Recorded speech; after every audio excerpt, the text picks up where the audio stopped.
Hello, men. Hello, Mgtows. I just thought I'd do a little reading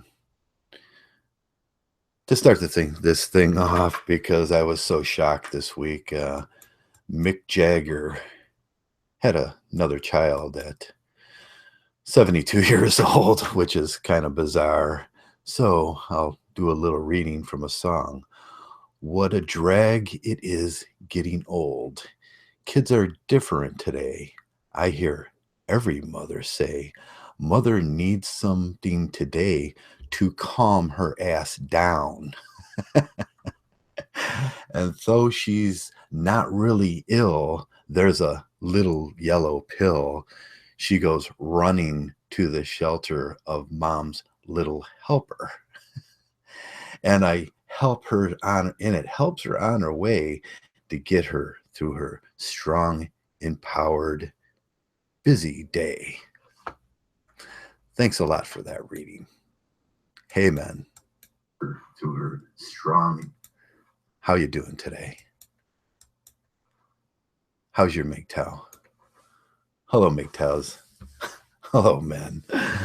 Oh, man. We got our detractors. I was going to talk a little bit about our detractors, try to get somebody in here to speak with me. Detractors, Mgtow detractors. I was listening to a TFM tweetcast or tweetcast. I can't remember what you call it. And he was talking. He's so brave. He takes on like all the detractors of Mgtow ideology, and he simply talks to them while he's playing games. That's a great thing to do. But there's always some resurfacing idea. Hello, Veritech Ace. Hello, Ben Villacuster. Hello, people, men, Mgtows. But there's always some underlying statement that they generalize and use. It's always, I agree with you 100% on everything you say, but for some strange reason, I still resist Mgtow. And that's the weirdest thing in my head. It's always I agree with you on everything you say, besides little minute little details that they can twist up in their head. But for some strange reason, you can't accept Mgtow. So it's a cold and stormy afternoon on the north coast of the United States. That's what I was thinking. Coffee. The north coast is snowing today. The Browns are playing in the snow, and it's a winter wonderland. And I knew it was coming eventually. It's a little colder, and than I thought it would be. And if this heater comes on during the podcast and it starts blowing and you can hear it, I'm sorry about that. So I'm playing with my new knife I bought, and that's what we're going to talk about today. Mgtow Detractors. I love my new knife. It's a stainless steel, and it's not steel, it's an aluminum. It's an aluminum knife I bought this week. And I had to replace my other belt clip knife, which I don't know if it just went old or I just stopped liking it. But so I replaced it. And we're going to talk about Mgtow Detractors today. Mgtow Detractors, you get it from all over the place. I think it's a bigoted idea that's based on bigotry about the lifestyle that Mgtows choose. You hear it all the time. You get into these arguments about not a chef knife. No, it's not a chef knife. it's a utility knife. We hear about it all the time in religion. As long as you can believe in any religion you want, as long as it's really close to my religion. These people, politics, hey, take your party, choose your party, choose the candidate that represents you. But and that's great and fine and dandy, and that's what we live in a democracy for. But as long as it's close to my party, I won't complain about it. as long as liberals. We hear it all the time from liberals, and they've forgotten what liberal means. It means informed. It means accepting. It means open-minded. It doesn't mean the opposite, ignorant, intolerant, and narrow. But they took it there. Yes, they did. Hello, Bird. Hello, Yos. And hello, Swine Dog. Swine Dog, I haven't seen you in a while. I know Shining will be happy to see you if he comes around today. I'm not sure what he's doing today. What it all boils down to is they're buying into the being breedlings, and they need to buy into being breedlings, and they need to supplement that idea in their head, and anything that threatens their paradigm or that idea threatens them directly, and they will let you know about it. I'm thinking into seriously going into knife throwing. I was looking at some great knives. When I got this, I got it on Amazon. And you can buy a lot of knives on Amazon. They got great knife selection on Amazon. And they had really, really cheap throwing knives. And I was thinking while I'm at work, I could put like a board up and just kind of sling the knives over there when I get angry. And that would be a good relief. And everybody can kind of just sling the knives and throw the knives. But throwing knives are really cool. And that's like a lost art. And I'd like to have some throwing knives. I was actually going to build some throwing knives out in the garage, but I couldn't find a good enough piece of metal that was thick enough and then you have to lay lead on it to get it weighted properly. But someone told me that I went on YouTube, and you can find anything you want on YouTube. Go to throwing knives, how to build them, and you got to steal a stop sign or something, because stop signs and road signs got that, just an old stop sign or an old road sign.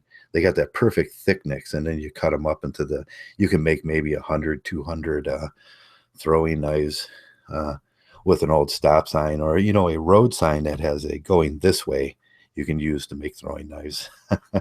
That would be a Mgtow throwing knives, which would be really, really just kind of cool. But they are easy to make, but you got to let them. And, but you can buy them online now. I seen like a set of like 8 of them for like $15, and that was really cool. I thought, well, that would be something to do in the garage. When we were kids, we take the ball and you just kind of throw it against the garage door, the tennis ball, and it comes back, and you do that for like endless hours. But when we get to be adults, we need something a little more entertaining. I have crossbows. I do have crossbows, and I bought the 2 mini crossbows with the 50-pound the 50-pound crossbows, and they break often, and you got to do some.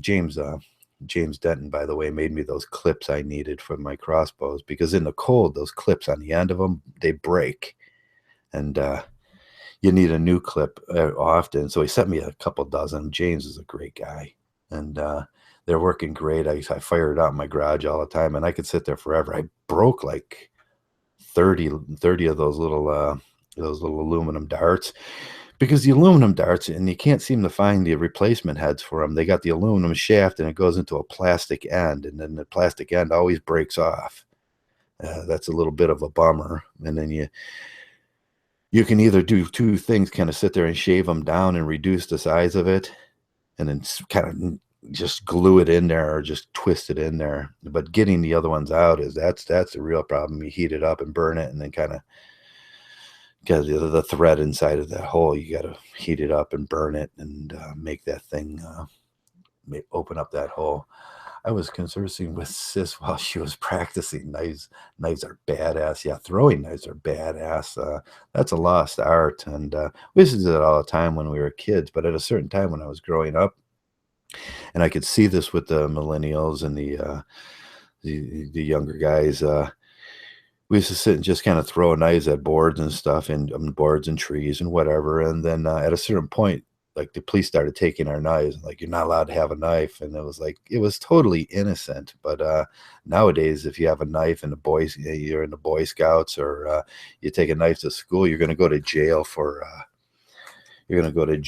being a terrorist. And that's part of our society. Boys aren't allowed to have knives anymore, start fires. They're just considered terrorists. It's a sad world. But I watched several this week, several of the podcasts about detractors, Mgtow detractors, and it was quite alarming. Most of these Mgtow detractors, they really don't have an argument. And like I said, I was watching TFM, and their best argument was they They believe in everything that we say as fact, but for some strange reason, deep down inside their soul, they're just not feeling it.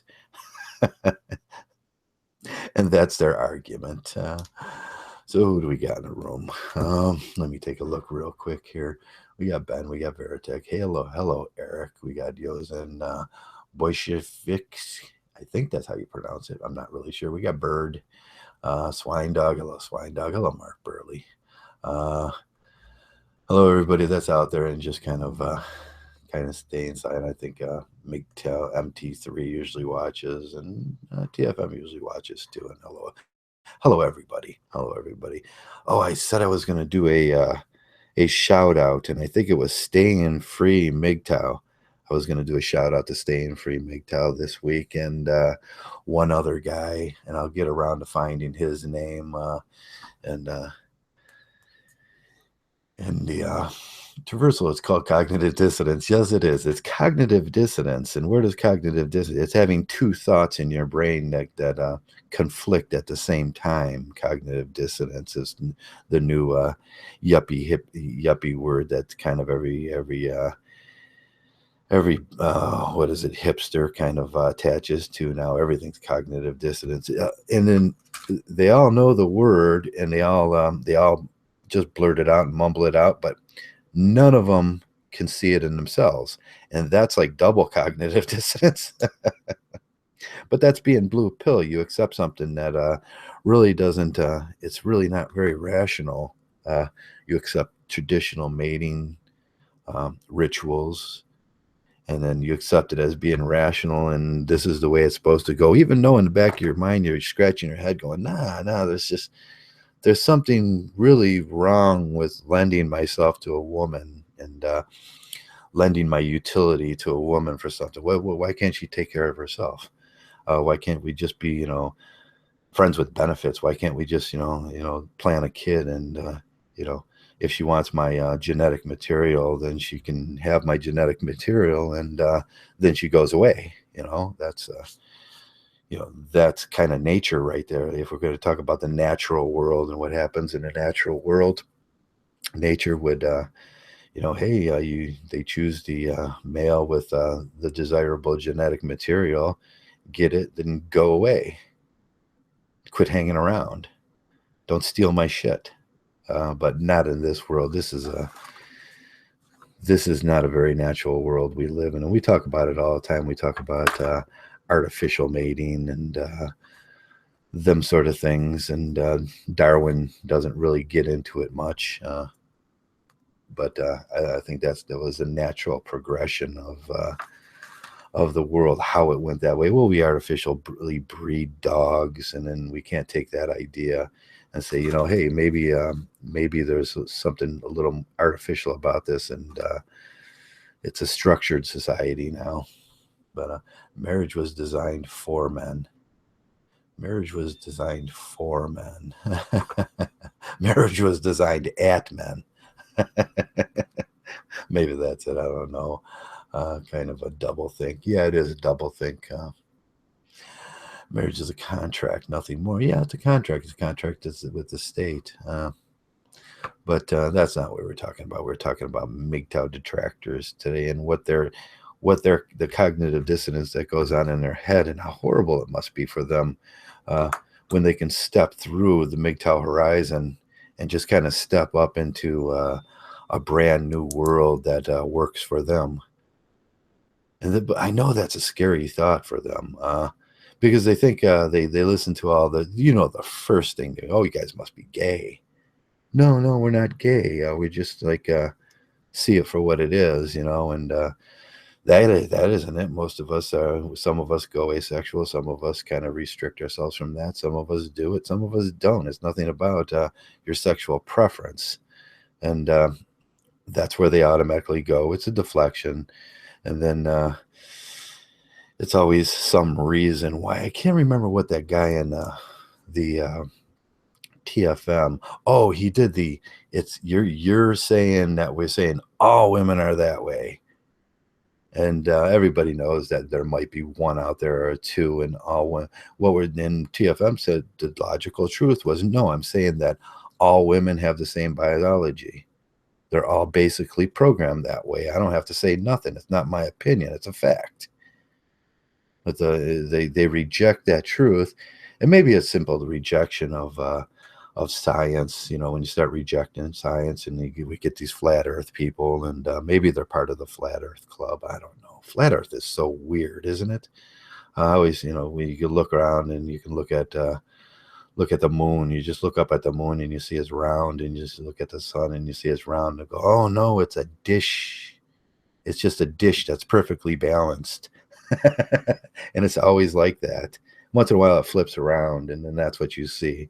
That's a weird kind of science. But hey, if they want to believe that, more power to them. Believe that, you know, that if that helps you through the day. But just ignoring facts is never good. I used to argue with this cat. Flat Earth has members all over the world. Yes, they do. I keep searching for a. I think that it's sort of like the not the Muslim thing, the Mormon thing. They know it's not real, but as long as it helps them with their day, they'll just believe that it is, and they go, well, fuck that, you know. As long as it helps us through our day, we're fine. We're not hurting nobody, and they have the right to do that. So, so more power to them if they want to believe that. We have a couple flat earthers, and they kind of grin when they say it too, and that's what bothers me. They know it's not real, and I think it's the same concept that we see with the detractors of Mgtow.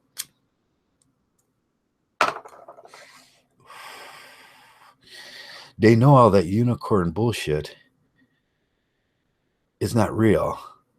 They're not going to find that special in the wall, that unicornuses. They're not going to find her, and they know that. And but they'll settle for less, and then they just smile knowing that. So they might as well be a part of the Mormon cult or the Flat Earthers Club, and defend that vehemently, even though you know it's like the ultimate troll in life, I suppose. The ultimate troll. But these Mgtow detractors, they take it too far, because at a certain point, Mgtow is generally just a lifestyle choice where you choose not to get married and you choose not to involve in those ritual mating things. And it's like any other lifestyle choice. You have the right in most countries to have the lifestyle you choose. Now, do we have to go to now? And this would just be weird, because do we have to go to, you know, the Supreme Court and ask them if our lifestyles okay with them? Because obviously, you know what those blue pill screwballs would say. They would, oh no, you can be you know, you can be gay, you can be a lot of things, you can be, you know, you can get an abortion, you can kill a baby, you know, and that. But nah, we're thinking that Mgtow thing, not wanting to involve yourself in ritual slavery. That is, oh boy, no, we're not going to let you guys do that.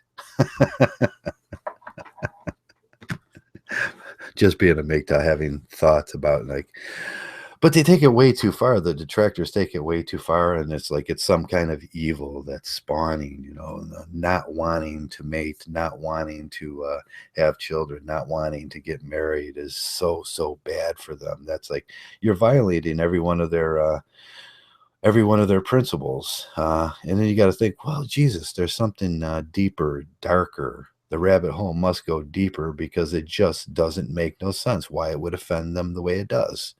So you start looking at the whole slavery system.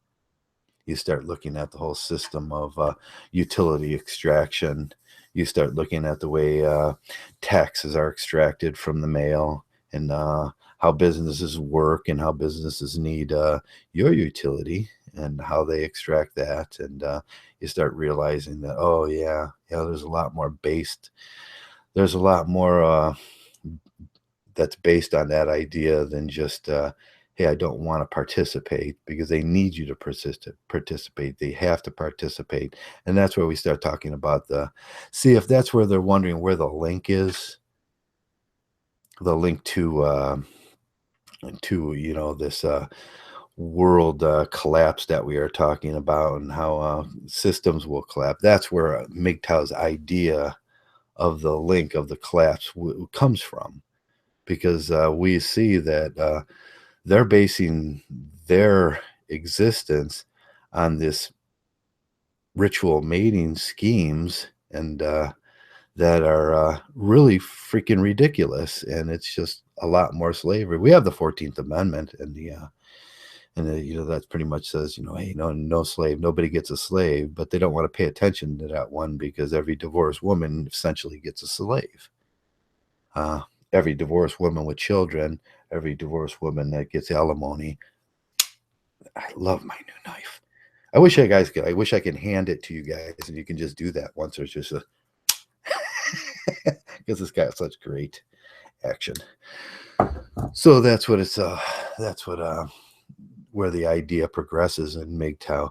I was getting and my it seems to be a ritualistic thing now. Me and Yobaxa get into it. Yobaxa, the anti-feminist, seem to get into it every Sunday morning now. I just write him a little nasty comment, and then he writes me a little nasty comment back, and then I write him a little nasty comment back, and then it's just like our little Sunday ritual.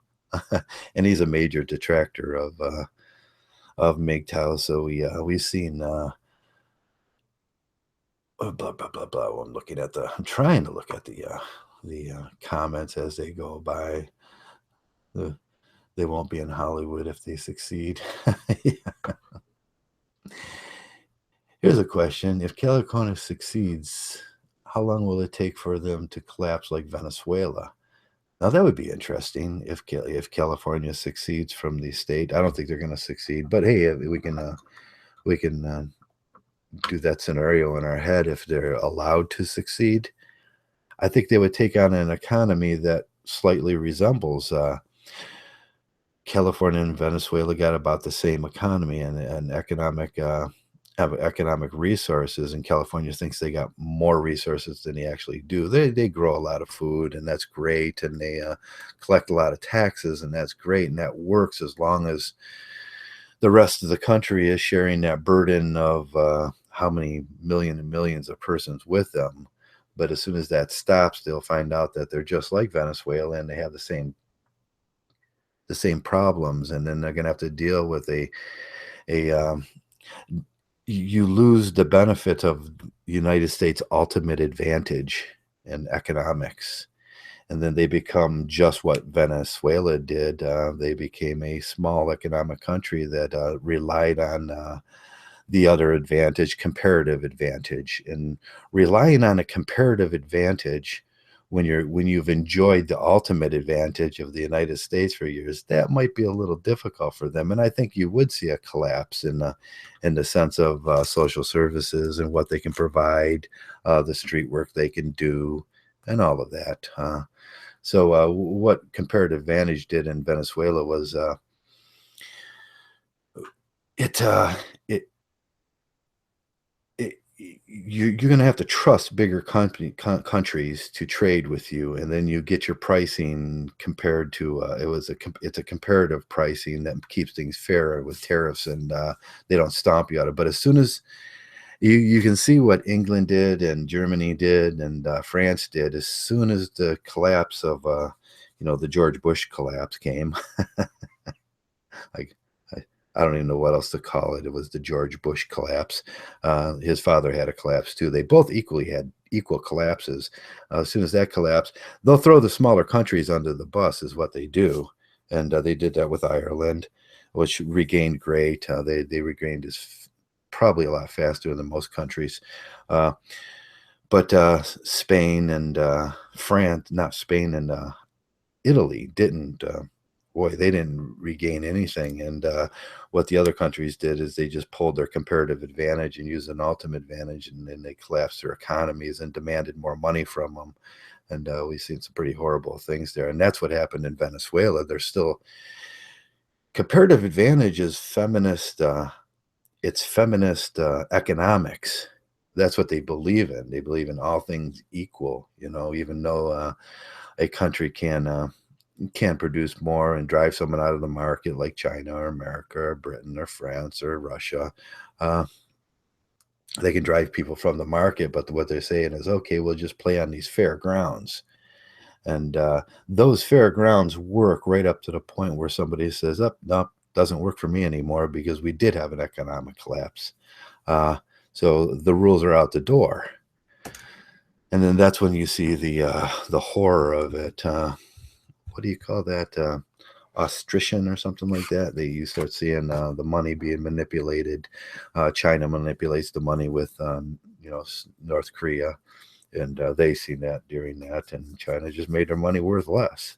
And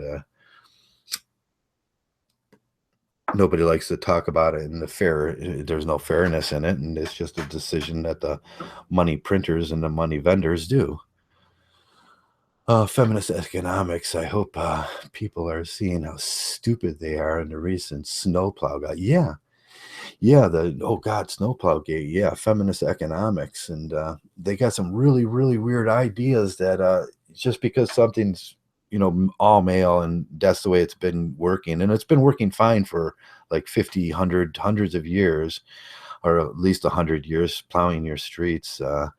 Feminist economics comes in and automatically dehumanizes the male psyche and intelligence and says, there's something wrong with it, something that's been working for 100 years. And then we've got a better idea, and their better idea really sucked, and it put people in bind, and it closed down a city, a big city, for a whole week. And it may have been more, because I stopped listening to the story after about a week.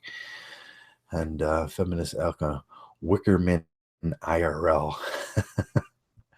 Derek, I'm just amazed at all the excuses they come up with to say it wasn't due to feminism. Did they go down that road? They'll say, I didn't follow the story after that, but I'm sure there was 99 excuses why it wasn't their fault, because that's what women do. I mean, yeah, I don't know if I ever told you this story. I was cementing the side of the house once, and I'm just cementing it, and there was an emergency call, and my ex-wife's father-in-law was stuck or something he needed, and I had a bucket of cement, and I was like, okay, this is gonna harden in my nice stainless steel bucket that I was putting the cement on the side of the house, because I was kind of just on the rocky portions, I was fixing it and tuck pointing and filling in cracks and stuff like that. And I had this big bucket. I was going to do the whole house, and real quick, like, and I had to go real quick. And I says, sweetheart, just take this and dump this somewhere, and rinse out the bucket for me. I got to go. Your father needs something. And I explained the emergency. He says, okay. And I came back later that night, and instead of dumping the cement on the side of the house, can you guess where she dumped the cement?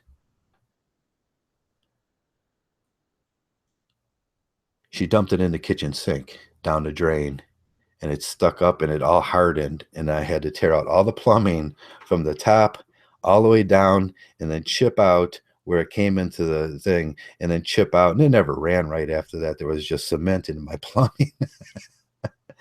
But she had 99 good excuses why it was my fault.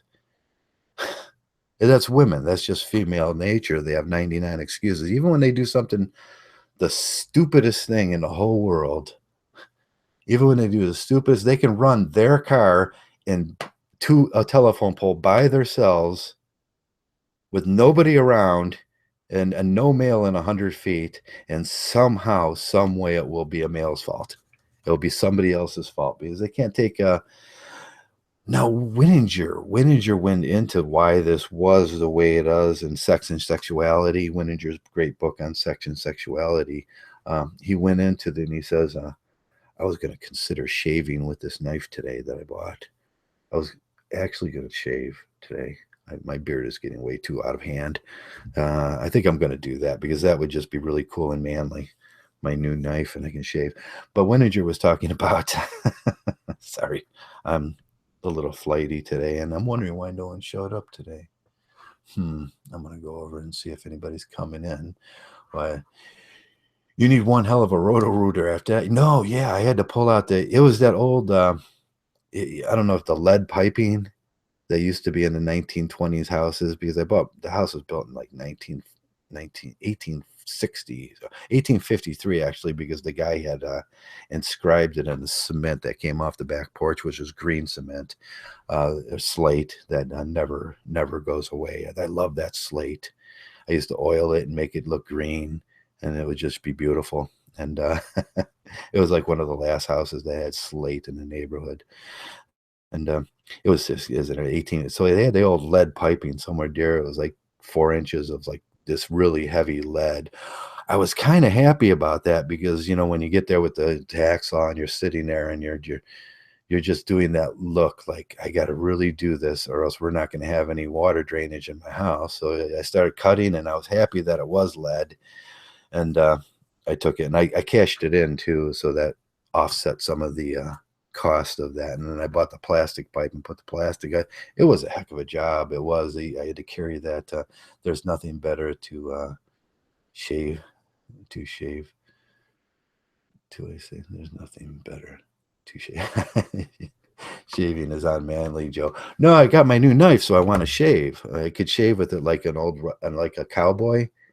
And I was thinking, I probably won't, but I'd just like to do that. Maybe I can shave underneath, just on my like neck. I'll put some shaving cream and use my new Bowie knife. It's not a Bowie knife. I don't know what it is. It's a Air Force knife or a military knife. It's an aluminum one, and then I could just kind of shave it and kind of grin while I'm looking in the mirror and do something manly. I'll just shave the underneath, not the whole beard. Beards. Hey, did we talk about like last thinking of beards? Did no one even brought up Movember? Is Movember dead? I grew my beard like last month and the month before and the month before and the month before and probably the month before that too, and I haven't shaved since. But Movember is kind of a thing that's in the past now. I didn't hear nobody say anything about Movember. For Movember is for male cancer, and that's kind of go away. They gave us a bone for like 2 years, and then they put all that money that came through that into probably breast cancer, and then they said, "Oh, this is gone now. It's not worth doing it for men." But Movember, I didn't even see it this year. Hey, I got my neck beard going. Yeah, you got to get your neck beard going. Because they've told us what they don't like, so that we got to just do that. No face hair, though. Mm.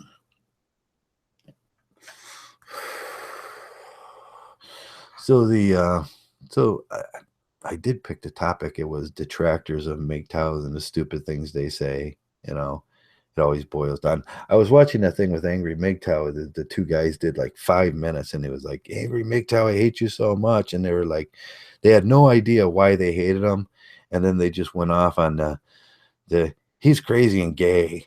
And I thought, well, that's silly. That's stupid. You could do that with anybody. You could take any video on YouTube and just say, hey, he's crazy and gay. If you take anything out of content and just say that, and that's what they say. There's no good reason why. They agree with all of our points. What's up, all? Hey, go cuss. I was kind of looking for more tension in the chat today, because I took off all the people that I banned this year, and I took them off I unbanned them and put them on the unbanned list now. So I thought, well, geez, they're all gonna come in today, and it's just gonna get really interesting. And hello, Feral Mgtow. It'll get really interesting in the chat, but it didn't. And I thought a little bit there, a couple of, I banned one guy, and I know he's gonna come in, but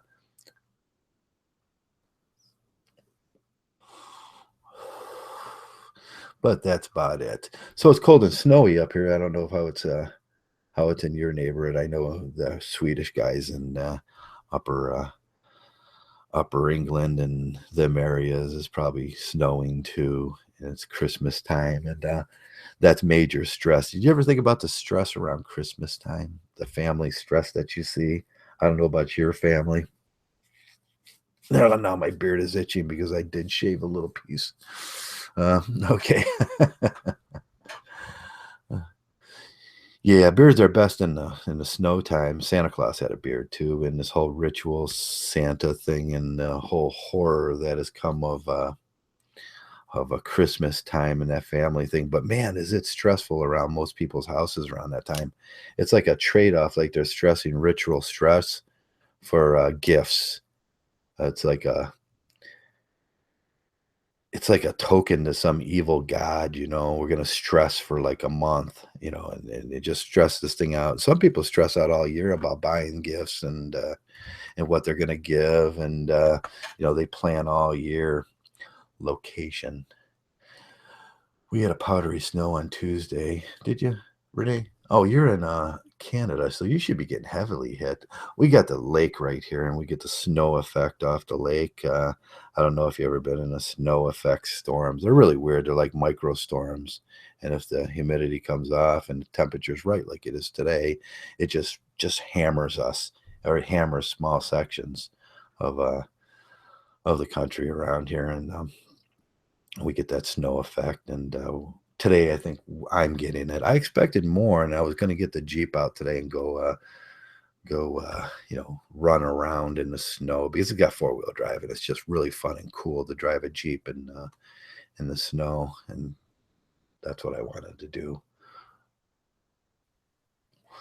Yeah, Mgtows don't buy gifts. We don't do that thing. But you ever think about how really, and we've all seen it, because at one point in our life, most of us weren't Mgtows, and we were in some kind of family situation where we've seen the horrors of Christmas, and we've seen the horrors of all the other religions. And I don't care which religion you are, right around this time of the year, there seems to be a market on buying gifts. Bernays marketing, a matter of fact, that's what they want, and they want you buying little Chinese products so we can drive up our our tariffs on them or something. I don't know. Brown's going to win. Are the Browns going to win?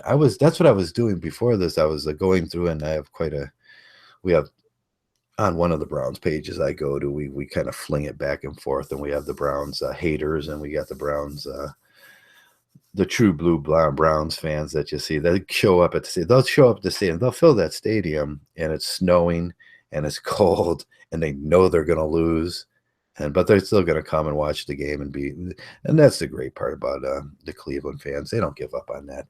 Will we win? They're saying that this is our last chance to win, and before we go 0-16, I don't know if they're going to win. Hard to say. Yeah, that's what I do too. For all I give out presents to like close friends and my son and stuff like that, and it's like, here's a gift to show my appreciation for a year of friendship. Uh, make it a small gift, a gift card or something like that, and don't start getting gifts for women and shit, because they're gonna expect more. They're gonna expect cars and stuff like that. And this time of the year, we all give our gift of taxes coming up to the IRS, our altruistic gift of taxes. I think Christmas could be like a primer for giving a gift of taxes coming up.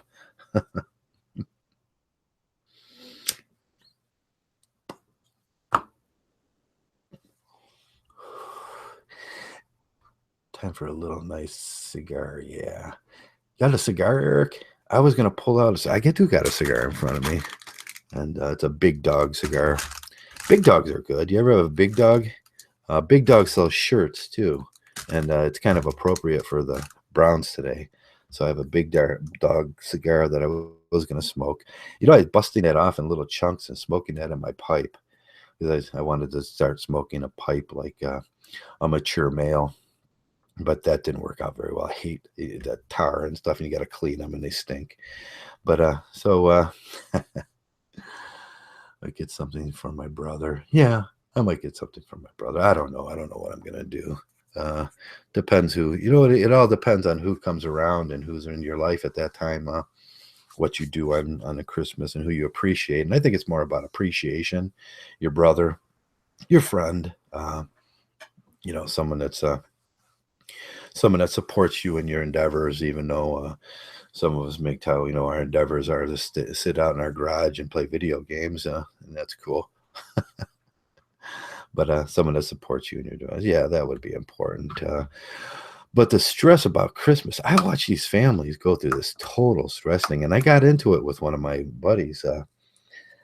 He was just stressing Christmas, and then we went out to have a few drinks, and by the end of the night, this is when I realized he's an ex-buddy, because this is when I realized that he was a psychopath, because everything, he started blaming it on everybody else, and then he became his only friend at that point. He started blaming it on me, and I was like, fuck this, I don't need that. Psychopaths often do that. They'll turn whatever problem or issue they have in their head onto the people that respect and support them. Nice gifts, nice and wallets. Yeah, nice and wallets are great. That's what I should do. I did buy my son a pack of, I got him those kits.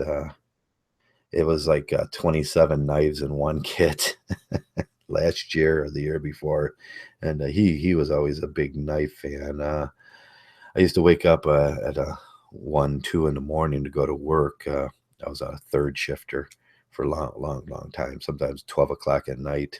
I had to wake up and and my son would be sitting there watching the infomercials, the late night infomercials, and he'd be like, Dad, we got to get this 172 knife kit because we just need it. And there's so much we can do with 172 knives. So he kind of got me back into collecting them. And they're, a good utility knife is the damn fine thing for a male. I always said a male needs a piece of rope and a good utility knife. It doesn't look like anybody's going to show up. I sent 3 invitations out, but it doesn't look like anybody's going to show up. Angry Mgtow said he may show up today. He's probably still sleeping because it is still like 8 o'clock in the morning. And who wants to be up at 8 o'clock in the morning? Wherever he's at.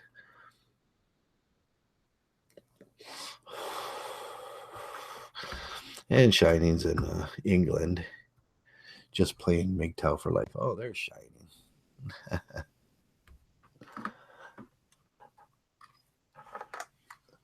Now I got to put on my headsets so we don't get an echo. Hello, Shining. Greetings, brothers, friends, comrades, Mgtow MRA, and those in between and outside. Am I coming in okay? Yeah, you're coming in great. Your sound's great. How's your day? Well, I just started updating some of my folders and transferring some of my files, and I was right in the middle of a big file transfer, and it was going on for hours, so I didn't think I'd make it in. And obviously, while the computer's working so heavy, it disrupts everything else. So. Oh yeah. It took so long to come in, but Messenger was supposed to come in. Yeah, he said he was going to come in today, and Angry Mgtow said he was coming in today too. But he obviously they're doing. I was listening to your Angry Mgtow podcast. Funny because I thought it was much better than TFM's Twitch cast with that funny guy. That what's his name? Something Thoughts. Yeah, he was kind of trying to defend female nature, and that was weird, wasn't it? I was thinking, what's TFM doing with this? It's kind of a simp. What's his? Let me find his name. He had this really weird name, something thoughts or something. Thoughts, something like that. I'm not really sure, but he did the same thing. It's like, I agree with everything you say, but for some strange reason, I'm not buying into it. Yeah, I agree with you, but let me just say why I don't agree with you. Let me find out his name. He had this really weird name, and TFM he took a bashing for having Angry Mgtow on his podcast, but did he? Yeah, because obviously he's quite unpopular. Is angry Mgtow. We don't have a problem with him, but No. quite a lot of people have a problem with him, and TFM's fans, they don't like him. Well, the MRAs hate him. But I'm pretty sure they're regretting it now. I mean, after listening to TFM's last Twitch cast, come on TFM, you can do better than that. Yeah, he was really brave. I thought he was brave taking on the enemy. You know, he doesn't shy away with he doesn't shy away from arguing with these people that disagree with us. Oh, yeah, that's his name, Thought Strider. Oof. Thought Strider.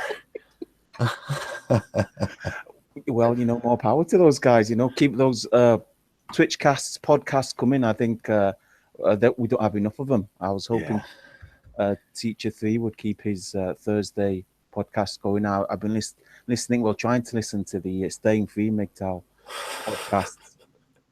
For the much younger Mgtow there, much younger viewers, some fresh blood.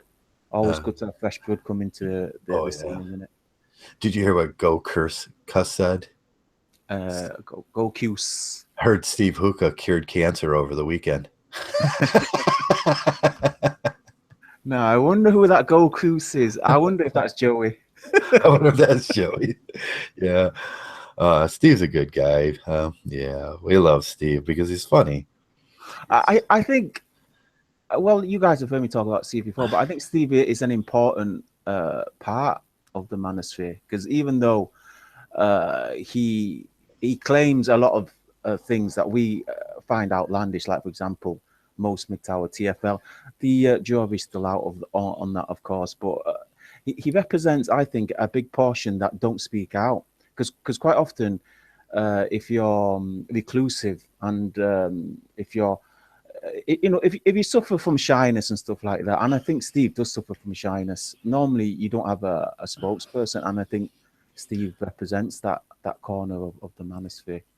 Yeah, he does. He represents the TFLers, and he does a good job at that. And we all know that there's going to be TFLers, and we have no problem with them. And that's it. It's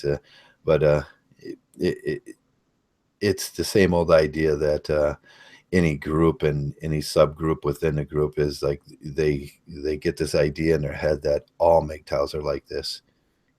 And well, the thing is, the reason why I think it's good to limit our how do you put it? If we keep our scope wide, that will envelope as much men or as much demographic of the Western men as possible. So I think all men deserve to be listened to at least once. I think all men deserve to tell their story, and I think every man deserves to be listened to at least once, no matter how crazy. And once we worked out he's crazy, obviously we should tell him to fuck off. But before that, he's worth listening to.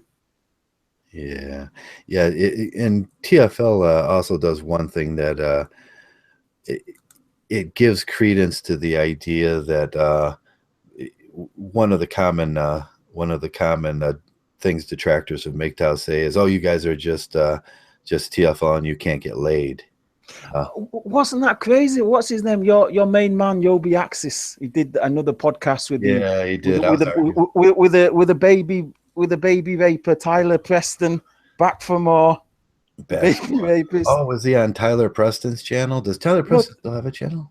Yeah, he was on some podcast with Tyler Preston and some other guys. These guys accusing angry Mgtow of mass generalization. These guys who say all religion is the same go and accuse of mass generalization. Yeah. Had Tyler Preston who says there's no such thing as a moderate Muslim. All their men, women, and children are all children. Guy, yeah, he says that. Yeah, children. I don't care. I don't care how liberal or how open-minded you claim to be. Once you start saying children are dangerous, once you start saying babies are dangerous, I'm sorry, there's just no argument with that. You're an absolute loon. Yeah, and then these guys come on, say angry Mgtow mass generalizes, and they have these, they come together. These guys, these mass generalizers, such a bunch of hypocrites, really. What? How can like 4 or 5 of them get together and talk such hypocrisy, and they're just straight faced, really? Oh yeah, they could do that really straight face. Yeah, some guy brings up Mike. Remember Mike the Mugger? Yeah, I remember Mike the movie. Oh Yeah, the God. second note. Where do you pick up these strange people? They seem to follow you around. Oh yeah, Mike. He was just like all, and then he just went away. I don't know if he got a new avatar name because he got sick of arguing with me. And then Yobaxa came around and he was like the anti-Mgtow. He even goes under the anti-Mgtow. I argue with him every Sunday. It seems like every morning before the podcast, I argue with Yobaxa. His mission statement is he says, "I will not rest until all Mgtow is finished." That's Good luck with that, buddy. But lofty anyway, dreams. yeah, I think you mentioned earlier. I've been listening, by the way. You mentioned that you want to do a shout out, and I think you forgot the guy. And I think the guy's name was Scott Allen. You was going to shout out. Oh, Scott Allen. That's right. It was one. I was going back to look at one of the, and I forgot to mention his name. And he's got a new upcoming channel, and I like his channel. He's got the shaved head, and he's got that great look. And he's a Mgtow. Scott Allen. Yeah, that's the guy I was trying to think about who we forgot to give a shout out to last week. Yeah, well, nice to see some new faces in the chat room. George Savini, not met that guy before, and Gokus, I got a feeling that might be Joey. Greetings to Gokus, and greetings if that's not Joey as well. Oh, Iskander, you remember Iskander the Bright? Iskander the Bright, yeah. Oh, I haven't seen Iskander for I think he's from Norway, and he had that big bust up with Nico. He had the big bust up with Nico. Yeah. Oh, that still makes me laugh. All he did is he said, Iskander said, okay, Dark Knight he's gonna delete his channel, so I'm gonna upload all his videos. Yeah. And then Nico says, no, you can't upload all his videos. And he goes, yeah, I can, because it's public. It's public domain. Nico says, no, it's his videos. It's his. Did he upload Dark Knight's? I enjoyed some of Dark Knight's video. Yeah, that's a bit. I sort of feel like TFM is the spiritual continuation of Dark Knight, I think. Yeah. Yeah, TFM and Dark Knight came around at exactly the same time. And then Dark Knight exited. And he was doing very good, but he had all those females that would come around. There's something attractive. You know it. That's right. I don't know if it's his voice, his the youthful sound of his voice. Go Dark Knight. Yeah. Well, the thing is, a lot of women that are attracted to intelligence. That's not talked about a lot. But if you sound very articulate, if you sound very well educated, and if you use big words and you know how to, and obviously you know what those big words mean, yeah, a lot of women find that attractive because being intelligent is, let's face it, it's a masculine. I would say it's a masculine quality. Yeah, it's something they can't have, intelligence. So they desire. Yeah, it's Candy. If you're there, just upload them. What's he going to do? He's going to put a copyright on them. Yeah, what is he going to do? Come around from obscurity and say, no, you can't upload to videos. And just claim fair use. Yeah, now he was working on male contraceptions, wasn't he? No, he wasn't. He was working on stem cell research and stuff. Stem cell for leukemia research. Okay. Yeah, he was doing some serious stuff, and I remember he just got a job before he left. So I wouldn't be surprised that if he moved away and focused on his career. So anyway, I wish him the best, Dark Knight. The guy should know that. When I greeted him, that was sincere greeting. There's no point in holding grudges, especially around these circles. And I wish Nico all the best. I know a lot of people are thinking, associating well, first of all, they're associating Alexander Mgtow disappearing with CS Mgtow vanishing, and then associating that with Nico vanishing.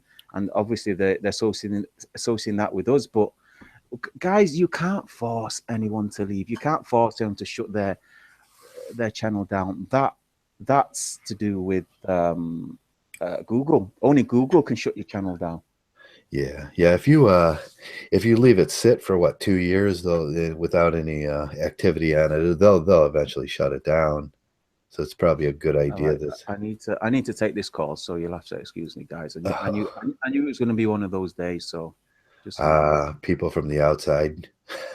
The others are CS got doxxed. I don't know if CS. Yeah, CS did. No, he didn't get really doxxed. He made a video and put it on YouTube selling one of his products, and some of his products are probably well, he believes in vitamin C and homeopathic stuff. And he was actually, it was a pretty good video. He's actually at a resort enjoying himself, sort of Mgtow shit. And he's doing some Mgtow shit at his resort, just having a good time. And I would have embraced that shit. I would have said, man, here I am at this resort, wherever it was. I can't remember where it was. And I'm just doing my thing here and enjoying life. And that's what Mgtows do. Uh, but he's seen it as a doxing, where they showed his face and they showed him and him talking. You could tell clearly by his voice and his mannerisms that it was CS, and somebody had found it. But if you put something out on YouTube and you know that somebody's going to eventually find it, um, then it's not doxing. That's what it was with me and Immortal. He says I doxed him, Ryan Douglas, and I says no, you have a Facebook page and you put your name on your Facebook page. That would be like me saying you guys didn't know my name was Joe, and somebody doxed me because they found my Facebook page, which is really boring. I don't really do Facebook, but CS was a loser, another fake plastic Mgtows. He wanted to. I don't know if he had a good presence and people liked him, and that's okay. I never really had no problem with CS. We spoke often, and we just disagreed on the path Mgtow should take. But that's okay. That's what we do. We disagree as men sometimes in here, and it's no reason to. Geez, if I left YouTube or left Mgtow every time someone disagreed with me, I'd have to leave every week because I get called names every week. I get a video made about me most every week. So I was talking to Angry Mgtow about that. He's like, yeah, there was like 2 made this week about him and then 2 made last week about him. Once you put yourself out there in the public and you say, hey, are women evil? And that's what we did last night. We did the are women evil thing. And I thought my analogies on are women evil, they don't come from my personal opinions about it. They come from uh, psychological overviews of what evil is and how evil manifests itself and how evil, the banality of evil. We can look at, Eichmann in Jerusalem, and we can look at the Nazi Party and how that happened, and we can look at even Jordan Peterson's. I do like his work on evil versus tragedy, and then we can look at how they come at religion from God lets this tragedy happen, and he says no, it's not. That's tragedy, and evil is different. And then he looks at the same thing I look at, and I start with Hannah Ardant's the banality of evil. And then we look at Eichmann, and we look at we can look at all these great figures, or not great figures, but yeah, some of them are great figures in the past, that what they did. And you see there's a modem, there's a format, there's a certain thing that happens with evil. And then when we look at feminism, can we say that one of the first things that happen is feminism becomes this power or authority that's unchallenged, and then all of a sudden they have to dehumanize someone, and they dehumanize what? The other gender, which is really freaking crazy. And we get oh, Shining had left. Okay, we get accused of hating a different other gender, the whole other gender. And then you look at what feminism does, and then they dehumanize the whole male gender. They tear apart the male gender. They question the male gender, and like you said, with the snow plowing thing and everything like that, uh, you look at the tropes on TV and the way males are portrayed as clumsy and stupid, and especially white males. White males are portrayed as as clumsy, stupid, fat, all that bullshit. And, they need a woman and that. And that's a dehumanization process. And then we look at what, uh, what Ike, well, not Eichmann himself, but what the German party did there. And they dehumanized the whole race of people. And you can see the modem and the theories behind. Uh, yeah, feminism openly hates men, and it's accepted. It's the normalization. That's what I was talking about in culture. When these cultural shifts and cultural normalizations happen, like happened in Germany, and we've seen the overt nationalism, and the pro-Hitler attitude, and it's the normalization of something that's wrong. And that's what feminism does. It normalizes the hate of men. Now we can take that, move it to the next step in our secondary thinking, and say, hey, we can apply what feminism is doing to that, and say they dehumanize men. And my God, it's all there in an absolute structure that most theatricians or theologists and uh,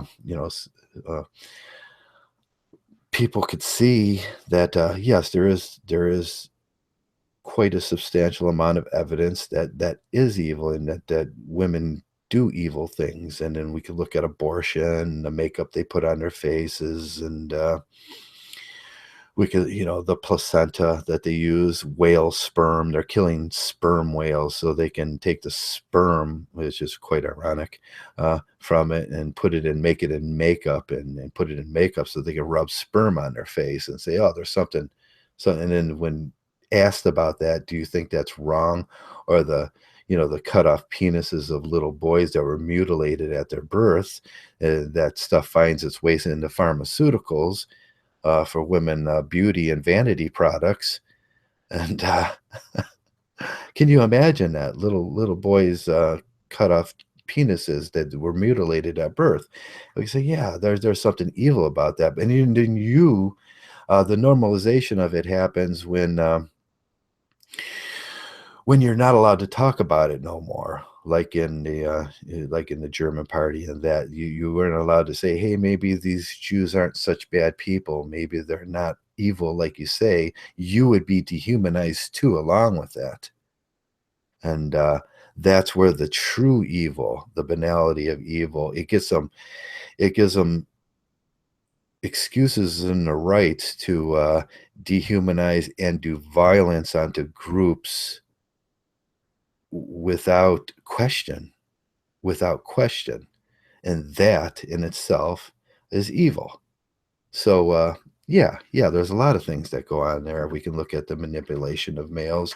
We can look at the social systems that, in America, we have laws that say there is no slavery except if you're a male and you're divorced, and then you become the slave. And that's like, oh, well, that's they pat themselves on the back and say, oh yeah, we violated that law, but that's a good law to violate. No, it's never a good law. Nobody gets a slave. Nobody gets a slave, and that's the rule, and that's always been a rule. And usually we can look at how these things play out in history, and we have examples, very good examples of how these things play out in history. When you get a slave, what's going to happen is the slave's going to turn against you, and then nobody's going to question when the slave begins, to act violently towards you. And then we can see how this thing played out in the Civil War, one of the bloodiest wars ever on the face of this planet. 863 men went to war over more economics than it was slavery, and a traditional. We say that. We've seen this thing play out in Russia in a more traditional sense. They were moving from a traditional economy to an industrialized economy, and that's what's happening in the 1860s. We were moving from a traditional economy to an industrialized economy, and the people that economy, and they were holding on to the idea that human meat machines, which are slaves, are were still viable. And the North said, no, no, we're going to move into a better society, which takes this burden off of off of the races that was included in that. And it wasn't just black people. It was, Chinese people and Irish people at that point were used as slaves in those situations. And it's more of a casteism system than it is a slavery system. Uh, we just generalize a lot when we say slavery. Uh, but it became the most bloody war ever. And we look at Germany. Germany dehumanized people, and it became another bloody war. And we can even look at biblical examples, which the Bible is a historical text, and we can look at examples of slavery in there. And what always happens is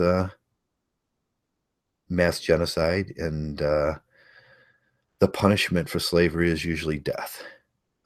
Death to that society and death to, but we look at females and the banality of evil and what they've brought into this thing, and what they because they haven't learned their lesson. And that's one of the parts with male evolution and mechanisms become ingrained in the male. We don't do certain things for reasons. Now the question came up with Hillary Clinton being the president and having her finger on the button for the nuclear for the nuclear arsenal. Has has the female developed into somebody that can restrain herself from pushing that button? And her gender wasn't questioned at that time, because we can look at what I was talking about with the Herod effect. And the Herod effect was that one King Herod, in a the biblical document of a King Herod wanted to kill all the children. Men don't generally do this. But women still to this day, they kill their children. They kill their offspring for vanity.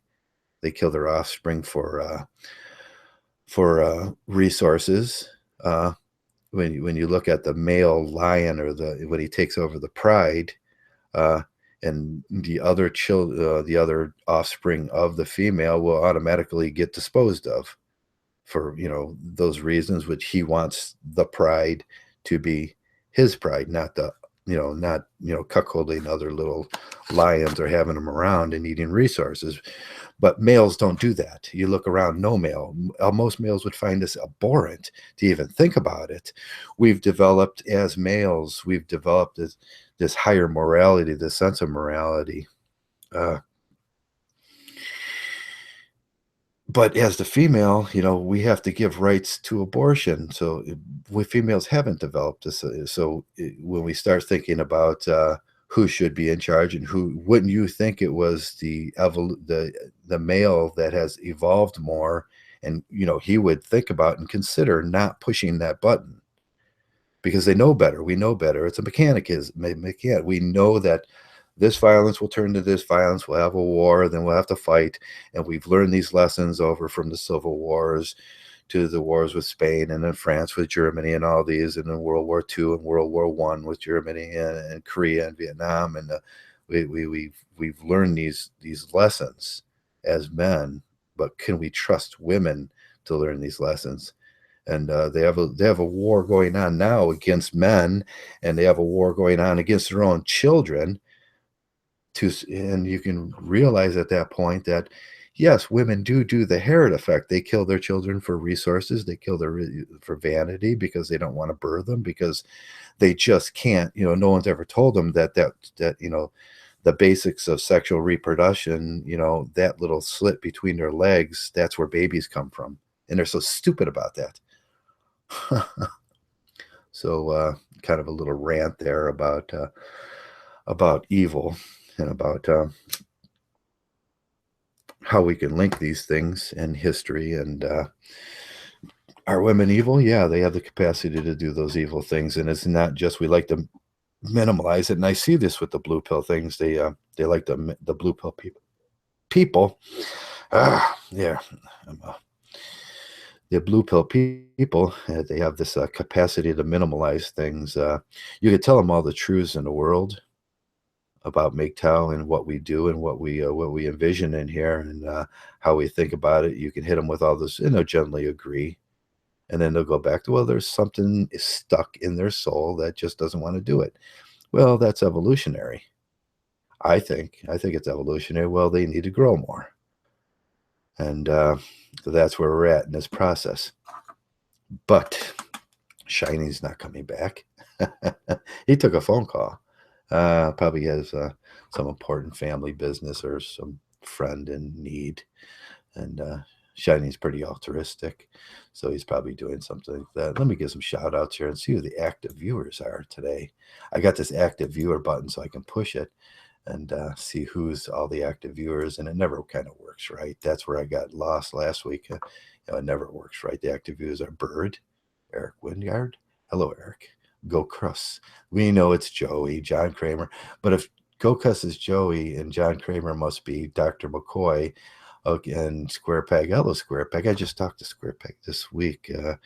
I love that video that you made this week. Square Peg's video on I can't remember what it was, but I really love his last video, Staying Free Mgtow. I listened to your video this morning for Mgtow. Tim A. Hello, Tim A. And username and Veritech Ace. And all the people that are listening. Joey Aragon lives. Yes, he does. That's funny. You know who's not in today?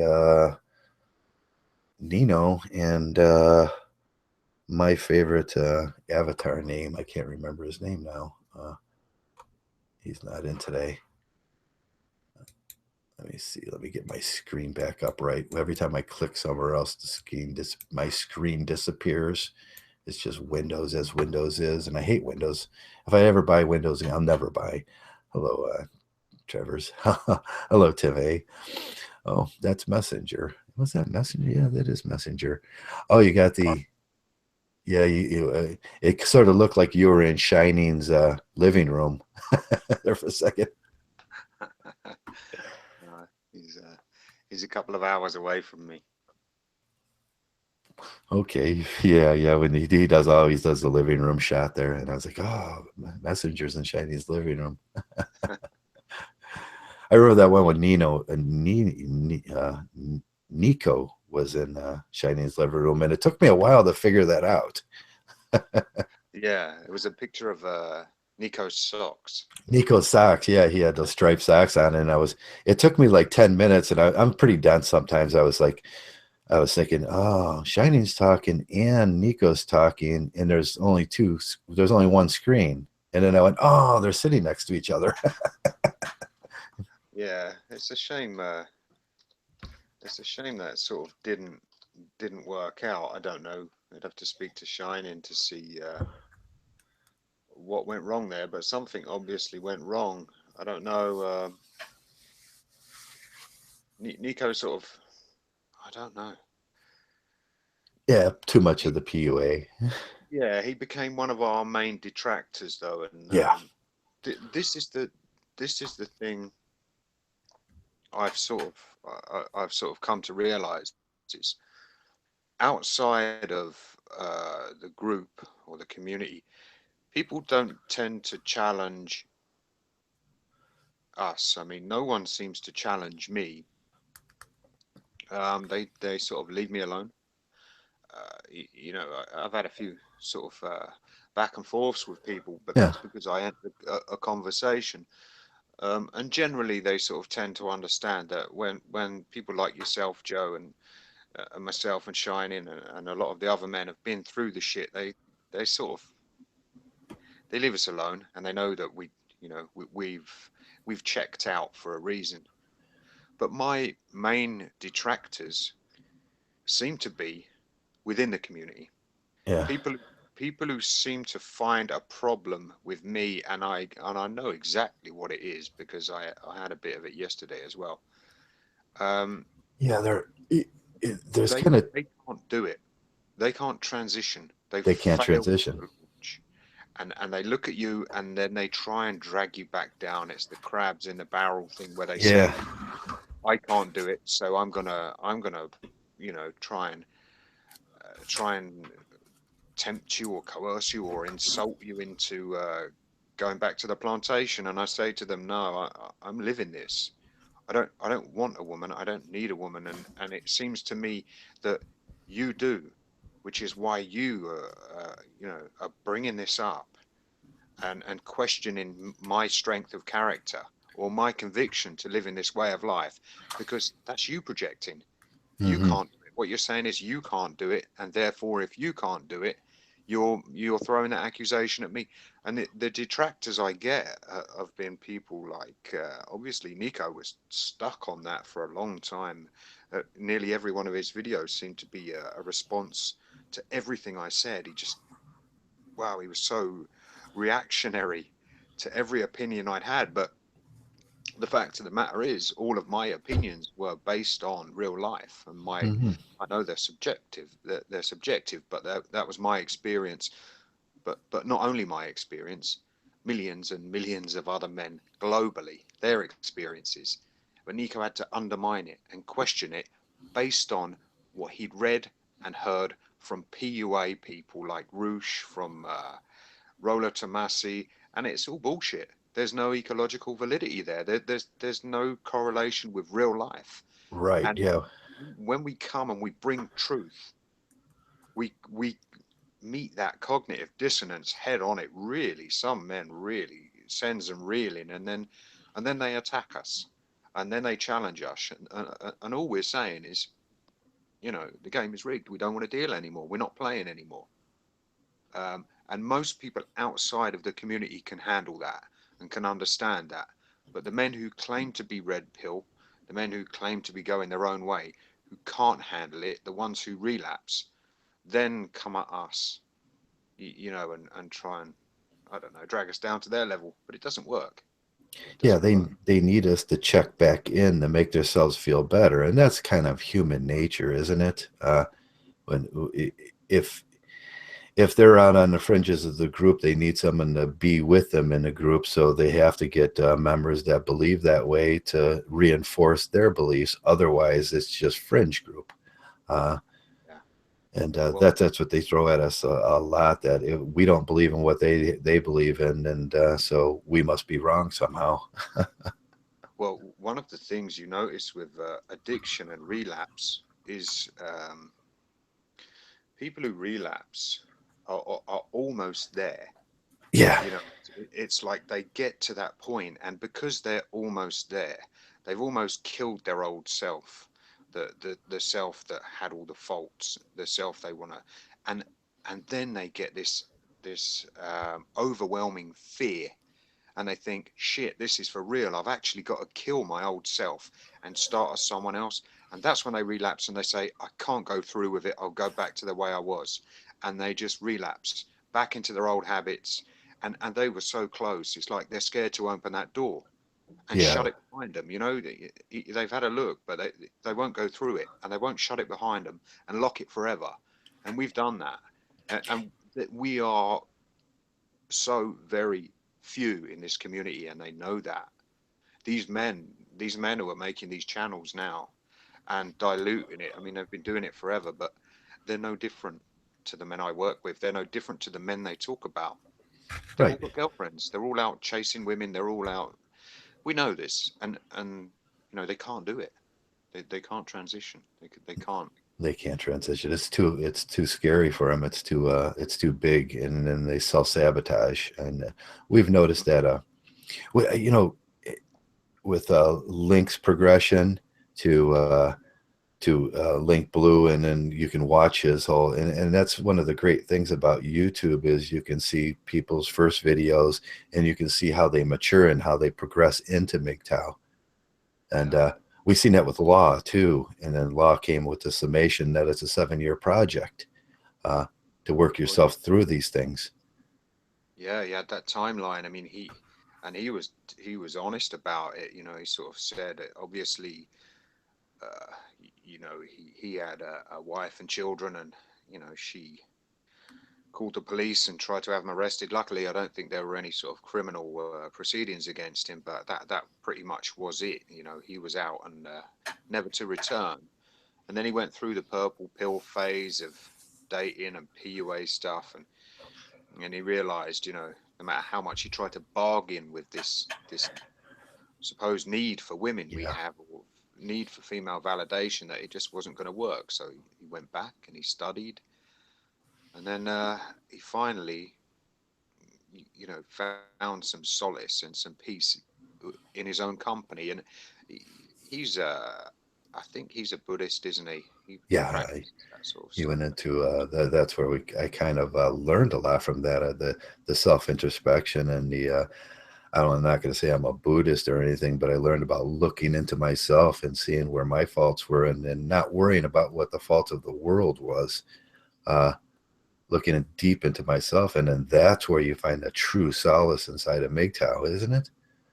Yeah, Yeah, yeah, yeah. I mean, but it doesn't have to be religious, you know, and meditation really,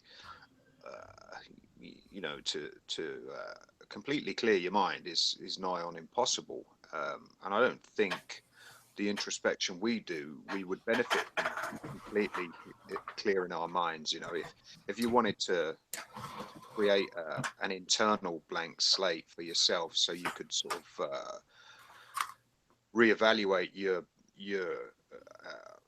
your moral beliefs or your moral code, and you know that's fine to start from scratch. But really, you need to look at where you made mistakes in the past. So our introspection, for me personally, is just to study where things went wrong, and my own perceptions of people and myself, and do all the necessary reflections. So yeah, it's a lot of shit to go through, and a lot of sort of rewiring. I always compared it to you know, just ripping all the wires out of a PC, and just rewiring the whole thing, changing all the circuitry, because it, you know, it doesn't work. yeah, you got an old solid state radio, so and you want that case, and you can put in a better radio with an iPod and everything in it, and that works and is very up to date, and you got to rip it all out. That's a lot what we do, but it's a long process, and I think what you say, the lack of validity in their in some of their arguments, and that goes along with reading a lot. And then we Mm. start reading because what you do a lot of self time and books, and then you start looking into the deeper subjects, Mm. and MGTOW, and one of the ones that we often do is the banality of evil, and Yeah. because it's a never ending process, and how we can identify. After a while, I just like, okay, feminism isn't really important because there's a bigger underlying thing there, and the Well, I mean, if you look at the banality of evil, I mean, firstly, lots of people won't acknowledge the concept, which really, then you've got a really blinkered view of the world. If you're not acknowledging it because it's got religious connotations, yeah, then you need to look up the definition of the concept. But the fact that men firstly can't comprehend how damaging it is when you know, gynocentrism society, or a woman fucks your life up to the point where you're homeless, you've lost everything, and you feel like, you know, killing yourself. If a man can't comprehend that, then he's either inexperienced, he's refusing to accept it from cognitive dissonance, you know. yeah, He's addicted to female validation, so much so that even when you make him aware, he's still willing to sacrifice himself, which is what we're seeing. You know, yeah, you could throw all the evidence, and again, we can generalize, because it's not like we've taken a small proportion from an obscure uh, culture or population that you know is completely distant and really far removed from who we are. We're taking millions upon millions of anecdotal cases from countries globally, so we can now generalize. I mean, if you wanted an ecologically valid study of yeah. female behavior in relationships, you just have to look at the world. You know, we don't have to do a study, we don't have to do an experiment. It's there. Right. And All and the the evidence is right there and lined up perfectly. Perfectly, theologists have done it for us in the past and in the recent past. yeah, I mean, we can generalize about female behavior. And we can say that it's a consequence of it being unchecked. Because if you want to look at the banality of evil and where all of that comes from, you know, Eichmann and stuff, Milgram's experiments, Yeah. you really need to go back to responsibility and the deference of responsibility. And what we see is with the diffusion of responsibility, I know they too into it. They relate it to bystander apathy, and it goes back to the murder of that lady Kitty Genovese, and there were 38 witnesses Okay. being killed because they made the assumption that somebody else would do it, and the apathy comes in where they observe others, so they reaffirm their belief, or they confirm their right to not to intervene. They say, well, they're not doing anything, so I won't do anything. So in terms of the diffusion of responsibility, there are so many people behaving that way in the world. Men, and the way they're praised for it, you know, songs and chat shows and all of that sort of stuff. They tell women, oh, you go, girl, you know, you're not doing anything wrong, or you're strong. And basically what they're Yeah. saying is, you're fucking someone's life up, and that's a good thing. And we're all doing it, so there's nothing wrong with you doing it. So you've got that diffusion of responsibility that they're not being made to be held accountable or responsible. And because of that, there's no guilt, there's no remorse, you know, there's no punishment, there's no blame, there's nothing. And that, in that respect, female behavior is unchecked.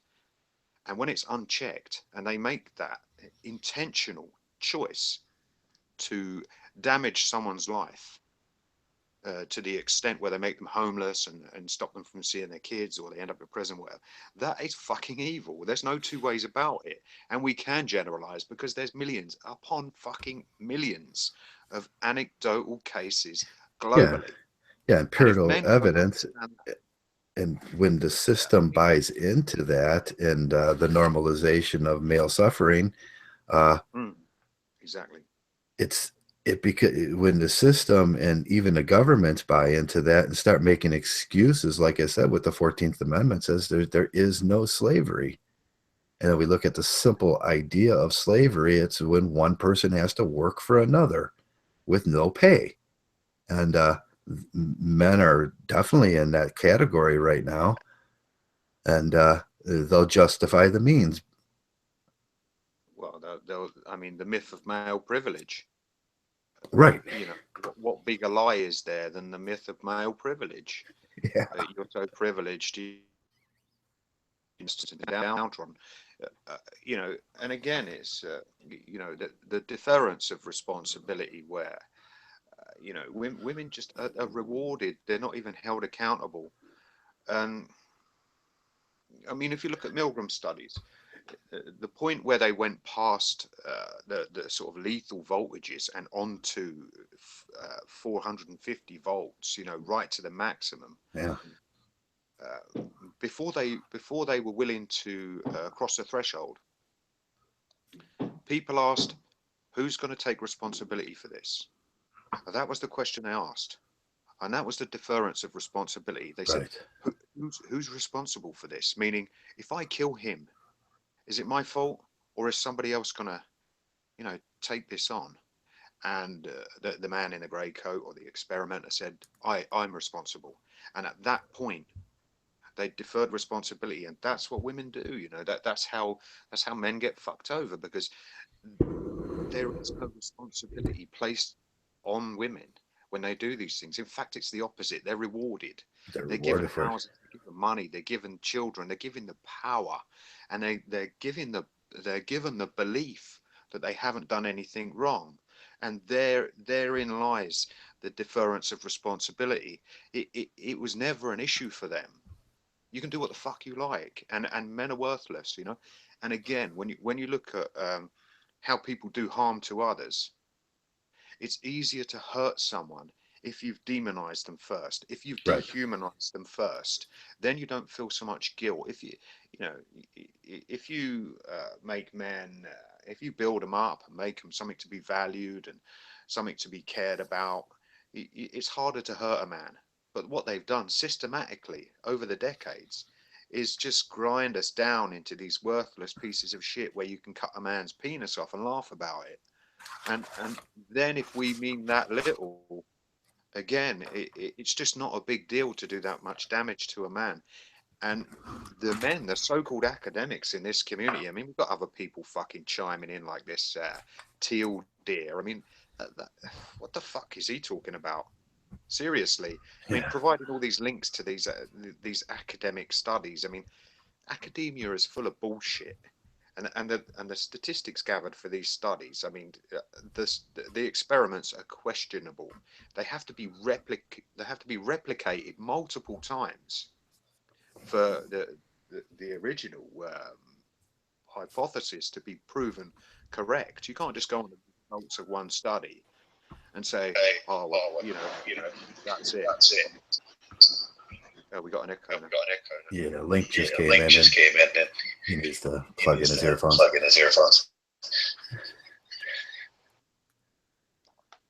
Okay. Yeah. Like you say, they'll present that as conclusive evidence, and that's bullshit. And again, they can't back it up with anything that carries any ecological validity. It's all of their academic snobbery in the real world, or control on any experience. It means they lack emotional intelligence as well. So all these people chiming in and dismissing what we say, we bear testimony. We fucking lived it. We've been there. And Spetsnaz said that, came to my channel and said, you've lived it. You know what you're talking about. And then he withdrew all of that.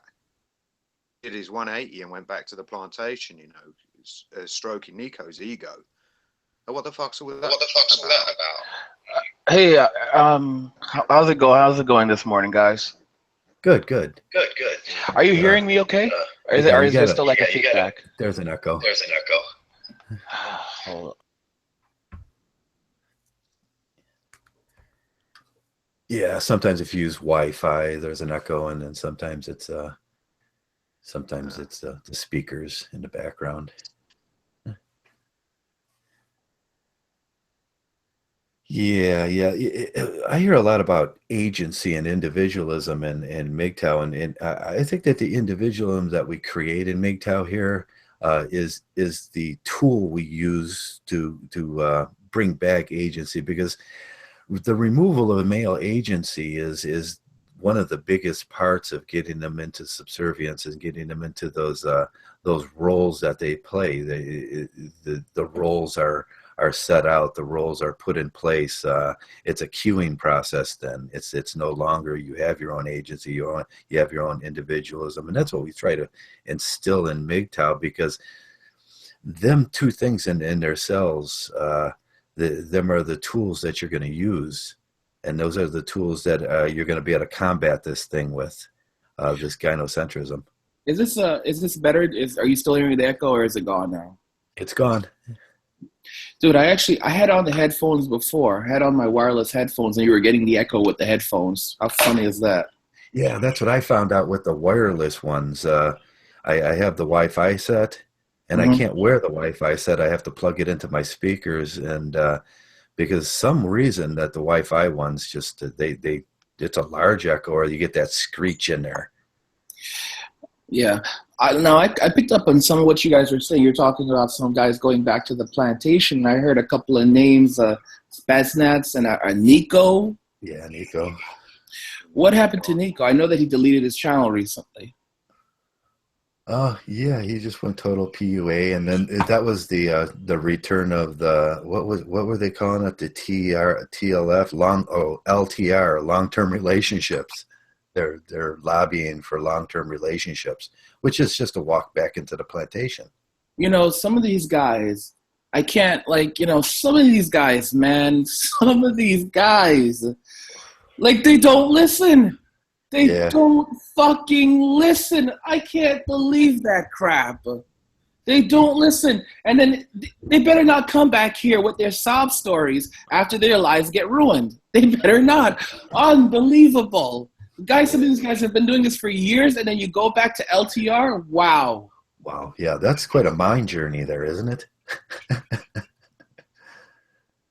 Yeah. Well, you've seen that this week with we got one troll around. He goes by the name of, and he started off kind of getting it, and he wanted to be in the community, and he showed up all around, and he presented himself around a veganator, and then all of a sudden he's standing there with that chubby little girl with the wig on, and he's like, "Oh yeah, I found my Nawalt," and it's like, how far?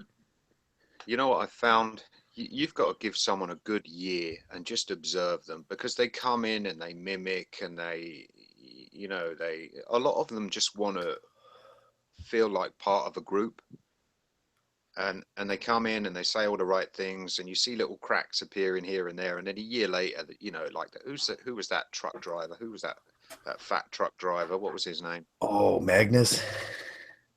Oh, he was another one. See, and then when they turn and they give us the finger, I mean, they really do turn and give us the finger, because it's all been a lie, and they can't continue on with it. So, these people, I just watch them now, and it doesn't surprise me. You guys, have you guys noticed yet that we have like a pattern of fat truck drivers? Anyone notice that yet? Is there is there more than one? There's more than one. There's a couple. Oh God, that's a horrible thought. Yeah, must be the prostitution at the truck stops or something. That was always a big joke when I was growing up. The truck drivers and the prostitution. Yeah. It's not really a joke. It's the truth. It's the truth. Yeah. How many guys have found their wives working down at those places? Oh God, imagine that. And if you paid for it, and all of a sudden she looked up and it was your wife. Oh, that's a horrible thought. There was a story around Mgtow too, where a guy found his wife working at a truck stop as a prostitute. He thought she was going off to work and everything, and she was living this totally other life, And but that's what we find when we start listening to the stories, and it's like that's why the stories are important. That's why we put the stories out, because all of us have been hit with those Jerry Springer moments in our lives, where you found out that, oh God, it was all a lie. She wasn't what I thought she was, and she was the truck stop prostitute. I tell you guys, when you hear these stories, I mean, we sit here and we laugh among ourselves, but these are stuff that make grown men cry. Yeah. That's a horrible moment in your life when you figure out you finally figure it out for yourself that female nature is really, really it's really iffy, and it's at a moment's notice, the whole thing can change, and then the lie presents itself to you. And that's the part what most men don't understand. I was always fascinated with the how I perceived, I was going back and I'm going, oh, they told me this, this was supposed to work, and I'm doing the logical thing in my head, the rational male thing, and then you get confronted with that lie. And that's the only thing that I can't understand. And But this is why men are going to come back, and I don't think they want to comprehend it, because when you see someone and they've been fucked over, they've got that disbelief, like that shocked sort of 1,000-yard stare. You look at it and think, now you don't know what the fuck's going on, and all day, every day, you're trying to figure out what the fuck went wrong. I think this is what's coming. To people like Nico and that, they'll come back and they'll go, would be that bad? And it's because they didn't want to see it. They didn't want to listen or try and sort of comprehend. I know, but honestly, guys like Nico, though, I mean, and I can't talk about anything I know about Nico, but guys like Nico, there's some guys who they have a lot more to lose than others, and they don't listen. And when they come back, they're going to come back in really bad shape. Oh God, yes, yeah. I often tell the story about doing the intake in at the men's shelter that we had put together, and 3 guys came in that week, and 2 were engineers and 1 was a dentist, and all of them had huge amounts to lose, and all of them were homeless, and all of them were well-educated men and should have understood what they were getting into, and all of them are experiencing the same problem, from the cement layer to the cook to the dentist to the homeless to the doctor. They've all been presented with the same problem in life, And that's what started waking me up years and years ago to it just doesn't focus on a social set of people, the poor, or you're more subject to it if you are poor. Rich can buy their way out, rich males, and that's what they're telling you to do. They're telling you to get so rich that you can buy your way out of this thing, and then still keep engaging yourself in it, and then buy yourself out, engage yourself. We see that with Donald Trump now. It doesn't bother him quite as much because he can buy himself out of it. But the real horror happens when you are no longer able to buy yourself out of it, or your utility ends. And that's the same thing as not being able to buy yourself out of it, but it's a reciprocal thing where the government and the powers that be and the religious cycles are telling you, no, keep doing it. And the PUS are even doing it. Keep doing it, and you'll be able to just buy yourself out of it. And that's what the cost-benefit analysis is a lot. And it's another big lie, because you shouldn't have to buy yourself out of it. Well, they're adapting, aren't they? Yeah, they're adapting. And not in a good way. Whereas we're saying, okay, we're going to adapt and we're just going to check out and walk away, and that's our solution. There's zero risk here. What they're doing is they're trying to sort of hack this matrix and say, well, how can we still get what we want, minimize the risk, be aware of the risk, and still sort of be prepared to accept the consequences. And I don't think they realize that you can't afford to accept the Donald Trump, because it means losing everything.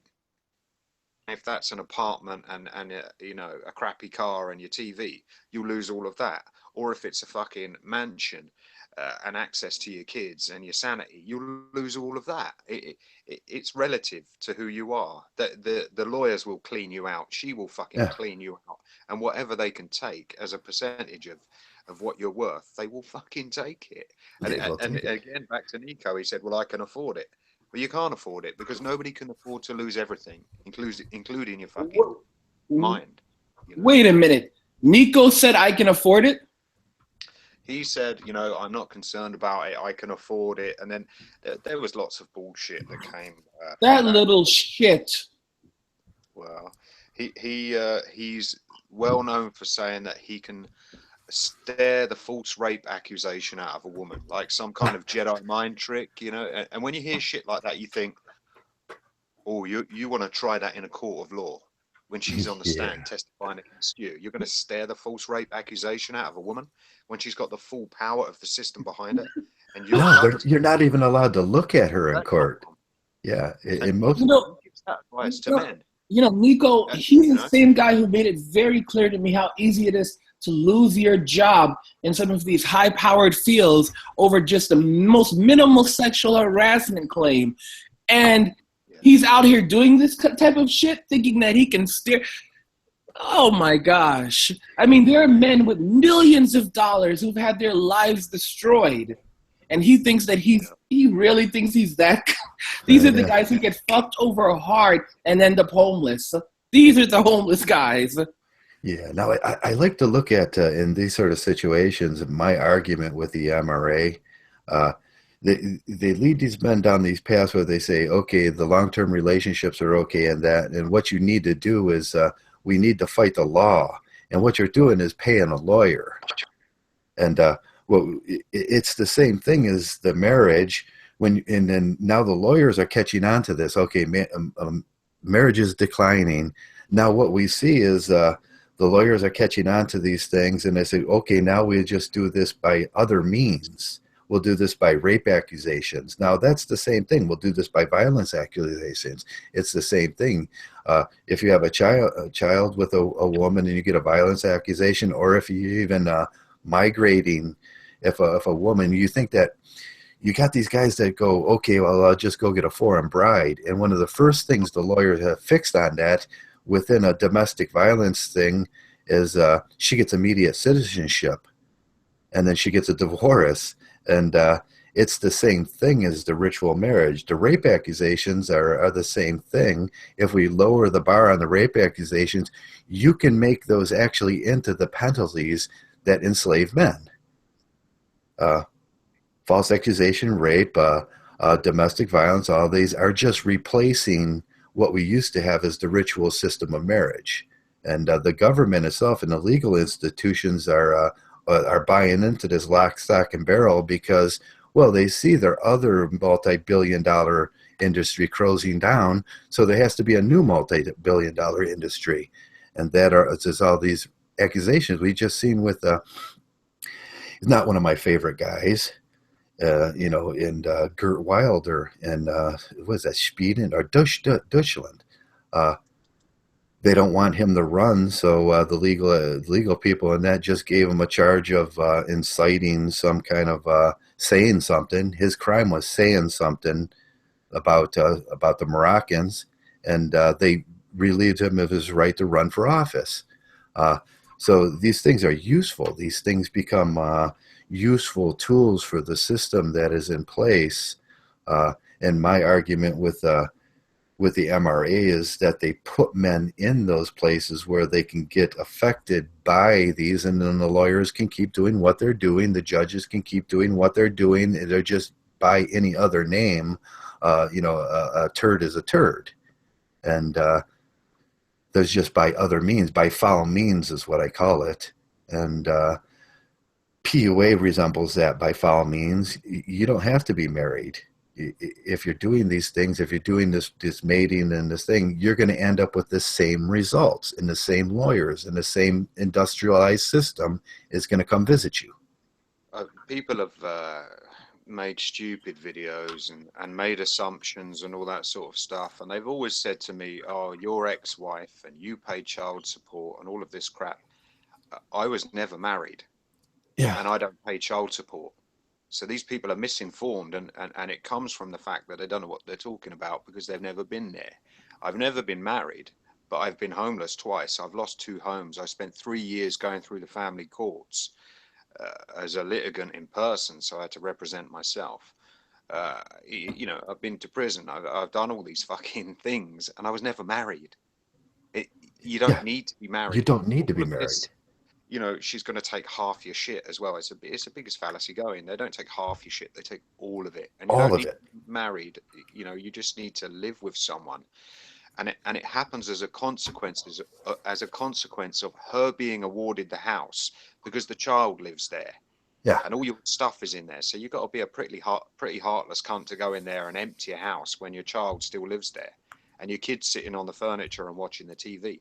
That's why men walk away. They walk away and they say, fuck this shit.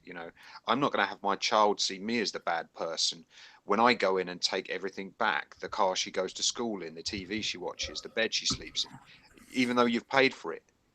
And the woman knows that. And that's when the woman not only uses the child as a weapon, but as a shield. Because when she's got, don't take that from your child. And you think, no, I'm not going to. But I would be well within my fucking rights to. And you get your ass down and provide for that child. If you're the resident parent, you buy a bed, you buy a fucking telly, you buy a car. But they can't. They can't provide all of that stuff for your child. So you're stuck with that responsibility.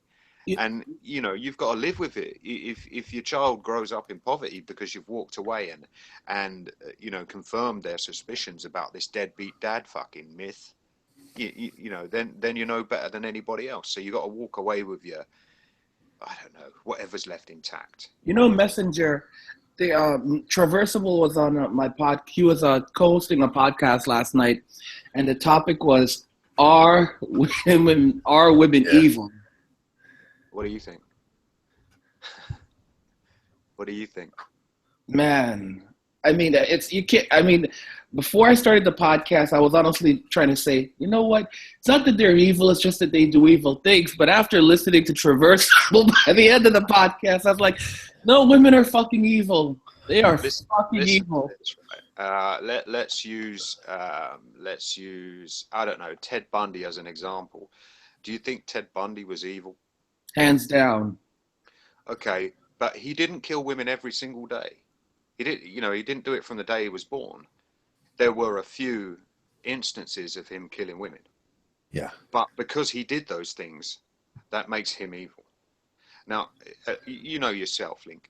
A psychopath isn't a psychopath 24 hours a day, 7 days a week. He will have a psychopathic episode, which means that he can be classified as a psychopath. He's got certain personality traits there inherent, but he doesn't do that all of the time. You know, he can turn it on, he can turn it off. And when we say women are evil, you know, if a woman intentionally destroys someone's life, knowing full well the effects it will have on that person and everybody else involved, their own fucking children. And this is where you see it. And this is where the men who can't comprehend it never will unless they experience it. When you see the amount of suffering and the amount of emotional damage that's done to people by a woman just doing something intentionally by her own choice. It's not situational. It's not environmental. It's her. She chose to fuck that person over, that person who she professed to love and all this bollocks.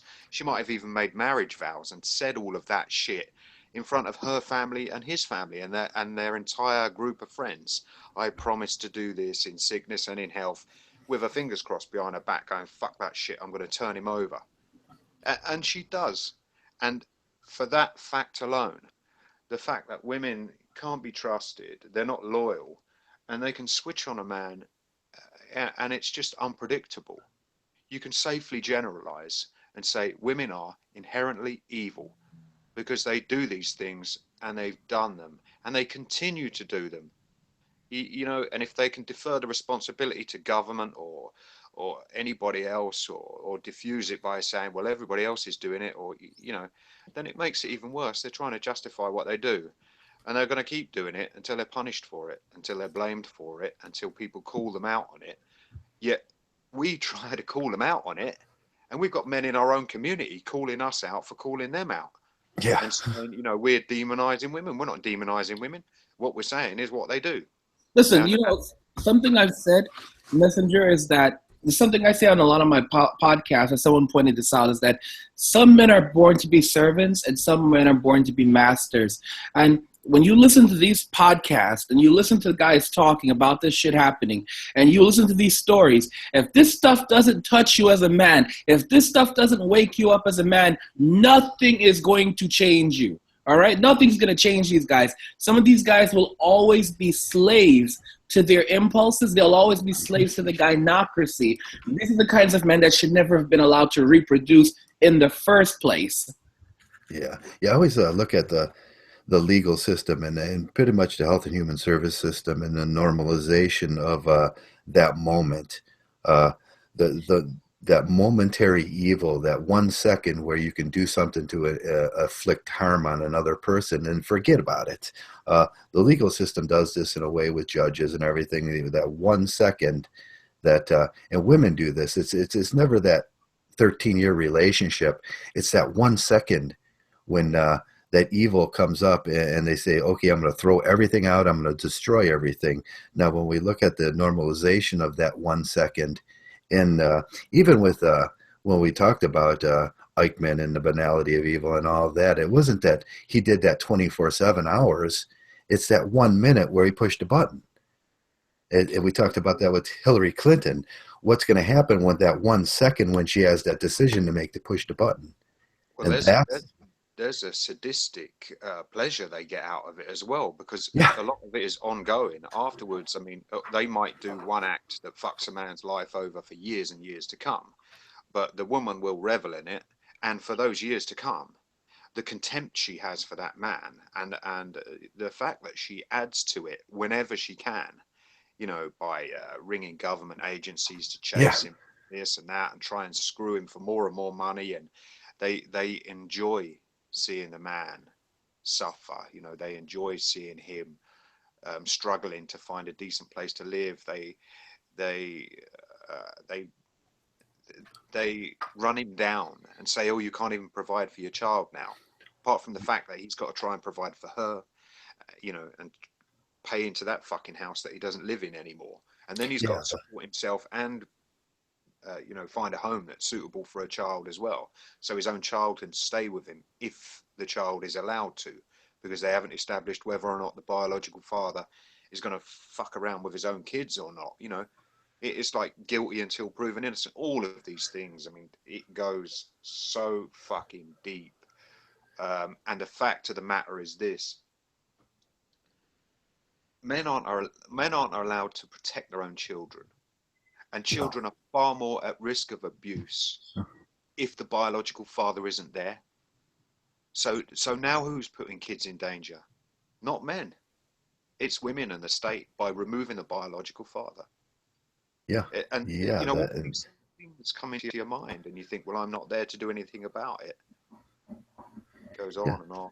And that's one little stamp. That's a second stamp on a piece of paper, and then they send it out. And I know in that second that they do it, they have to they make it so normal of a process that they don't have to think about it. They don't have to think about all the consequences in the future. I talked to Link yesterday, and I said it was the Schadenfreude, and after that, after I had been destroyed, that they seemed to revel in. That, oh, Joe, he thought he was all of that when the king fell, you know, and people, it's easy to kick a man when he's down after that, and everybody seemed to jump in on that, and it was like, oh, Joe's, you know, he was just human.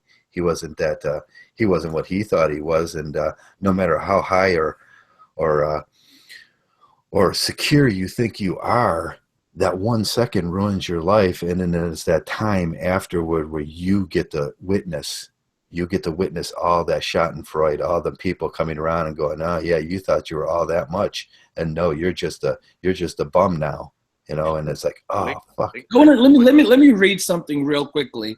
There's a comment on one of my videos that feels so relevant. Someone left a comment on one of my videos. Asian women are not saints. Eric Garduno says, my ex of 15 years pulled the abuse card on me when she cheated on me. We had a good relationship and never fought. I took care of her and our family, even paying for her schooling. But it threw me back when she tried to say I was abusive to her because I was quiet and wouldn't answer her questions right away. What the fuck?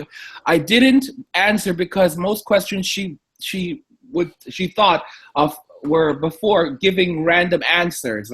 But it didn't stop her from going around lying to everyone we knew in order to justify her weak actions of cheating with a married man at work and destroying our family. But now I'm looked at as the bad guy in this situation. Yeah, that's how did that come about? You know, it's like you said earlier, Link, you know, these men, they sort of resign themselves to the slave role. And by doing that, they perpetuate all of this. It becomes pervasive, and it goes from generation to generation. And women are still given this loaded gun. And it doesn't matter whether you've been with her for a year, you know, whether you trust her or whatever, or you've been with her 15 years. That point when she decides to put that gun to your head and pull the trigger is the point where the man realizes that he could never trust her. And then he finds out what gynocentrism is. Then he finds out when he's in the back of a police car, just how he's treated as being guilty until you know he can try and prove his innocence. But the odds are stacked against men, and these men who keep going out, and you said it, they're resigned to the slave role because they can't conquer themselves. They can't overcome their own biological urges.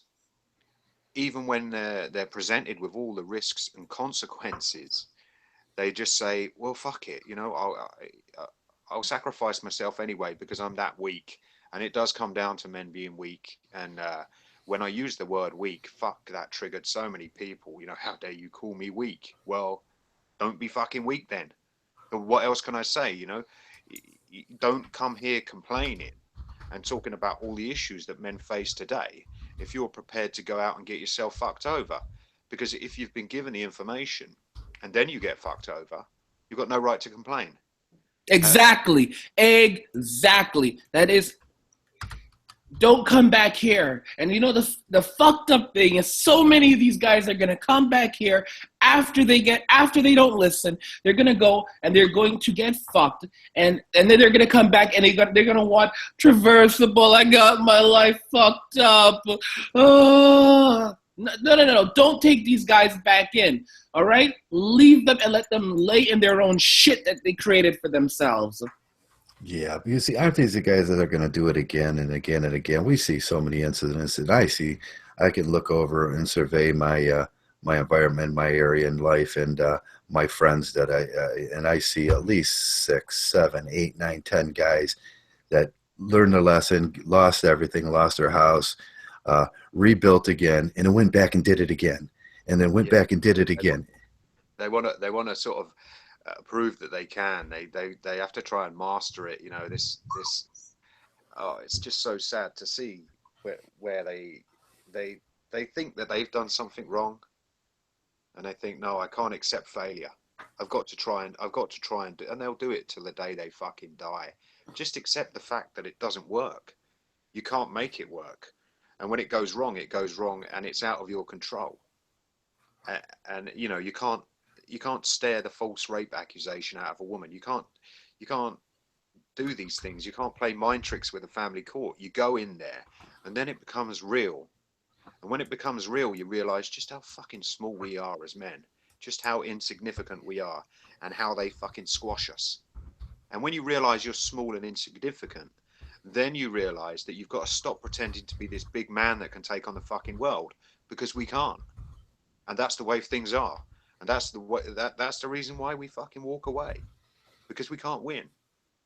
You know, and we just have to accept the fact that if you've got needs, your needs aren't going to be met unless you're willing to accept the risks and the consequences. You know, another thing is that we have to be very careful with the kinds of guys that we're dealing with, because there's some guys in here who, you know, they are in the Mgtow community. They say they're Mgtows, or they're hanging around us. And some of these guys are in long-term relationships. And I'm beginning to notice this. You know, CS Mgtow, when he got doxxed, in the video that he was doxxed in, he was talking about him being with a partner. And I don't know if how old the video was, but I picked up on that. What the hell are you doing with a partner that you live with? And he was saying that he wanted to move to Asia, but he'd have to check with his partner to see if she would be all right with it. A lot of these men are pretending to be someone they're not. That's the thing. I mean, people have threatened me with doxing, and I've said to them, well, fucking dox me, because I've already put it out there. You know, I am who I say I am. I'm a working man. I work in construction. I've been fucked over a couple of times, and that's what you're going to find if you start trying to dig up shit on me. So when people do that, they lie and they pretend to be someone they're not. When they get found out, you know, they delete their channels, and, you know, when they do the things they do and fraternize with questionable people like they do, and they get found out, they can't face everyone. So that's the reason why I stick around, and they run away. Yeah. These plastic Mgtows and these we call them plastic Mgtows here. These guys that are just faking it, and they come in and they attach themselves to the few words that we use. We use the words gynocentric, misogyny, hypergamy, stuff like that. And it's a very short word list that goes on to explain huge ideas. But you can see when they're using these words, it's just fake. It's just they don't internalize what those ideas mean. And we see these plastic, and they're about the most. They're the guys that they're hurtful, and they take men out with them, and because they do know the lingo, they do know the language, they do know, but they can never fully internalize in their lives what these things actually mean. You know, here's the thing, guys. And, you know, I got a lot of criticism when I left and closed down Mgtow United a year ago. But think about what I did. You know, I didn't stick around and start lecturing men about how great pussy is. I didn't do any of that. I quietly left. All right. I didn't pull anyone down with me. All right. I quietly left, and I didn't go back and start banging chicks. I just went to take some time for myself, regardless if people have agreed with that or not. But there's a lot of these guys who they don't leave quietly. They don't leave quietly. They try to take down as many men as they possibly can. Like, you know what? If you're going to do that kind of nonsense, don't linger around. Get the fuck out of here. All right, but don't try to take guys down, because they learn the lingo, they learn how to say things, and then they start bringing in the pussy, start bringing in the idea of, you could be in a relationship. It's not that bad. It's just that you do it the right way. You know, just like you said a moment ago, I can stare a false rape accusation. Listen, the law is there to protect you. You're gonna be okay, buddy. Yeah. Yeah, I was thinking it was an important part of when we looked at Law earlier, the Law channel, Life Without Women, and we can look at the progression, and we all make mistakes. And when I started out here in Mgtow, I had a very sort of shallow view of Mgtow, and then you can look at our progression. We can look at your progression too, Link, and Messenger's progression, and everybody's.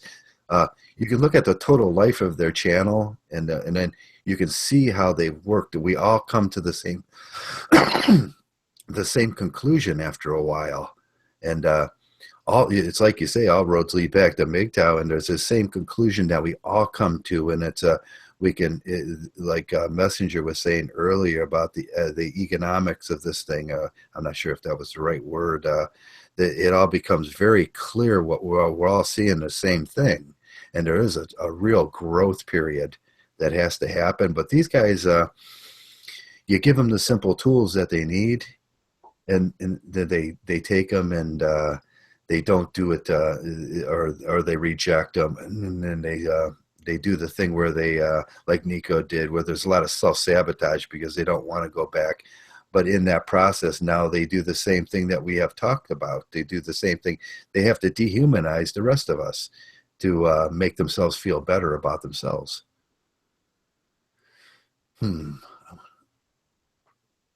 These guys, they don't ever seem to learn, and that's exactly, you put it in the best way. They dehumanize us. They basically act like there's something now wrong with us after they learn all this crap. And you know what? Guys like Nico are going to be back. They are going to be back, but when they come back, they're going to come back and say, I just never saw this. I never knew something like this could happen. How the hell did you not know something? I mean, guys like this who have access to, we're the top tier of Mgtow. We're the guys who make the content. How the hell do you hang around us? And you are making content yourself, and you say, and then you act like you don't know these things, and you go and you get your life fucked over. I mean, this is something that you can understand from a person who, wasn't, they came to Mgtow, but they never really stuck around. They were kind of wishy-washy. But when you have this type of knowledge and access to this stuff, and you still go back out and you still get your life fucked over, and you bring other men down, there's no sympathy for you. You're a dog. You're a dog. You're a pig. You're no good. There's no sympathy for you. You're a piece of garbage. And don't come back here looking for sympathy or for help from men, especially when you start changing the narrative and trying to pull other men down with you. You piece of shit. Yeah, I'm trying to read some of these comments here, where they're going with this whole thing here. I told them I wasn't going to have a moderator on the board and today, so I was just kind of seeing what's going on there. That was a bold move, huh? Yeah, I've got my eye on it. You got your eye on it, okay? Yeah. We're gonna have to redact that statement that I'm not gonna have a moderator if they go too far. I was waiting for some of my enemies to come, and that's why I did the. I wanted to talk to the detractors, and I had them all on the ban list, so I removed the ban list today. But none of them really showed up.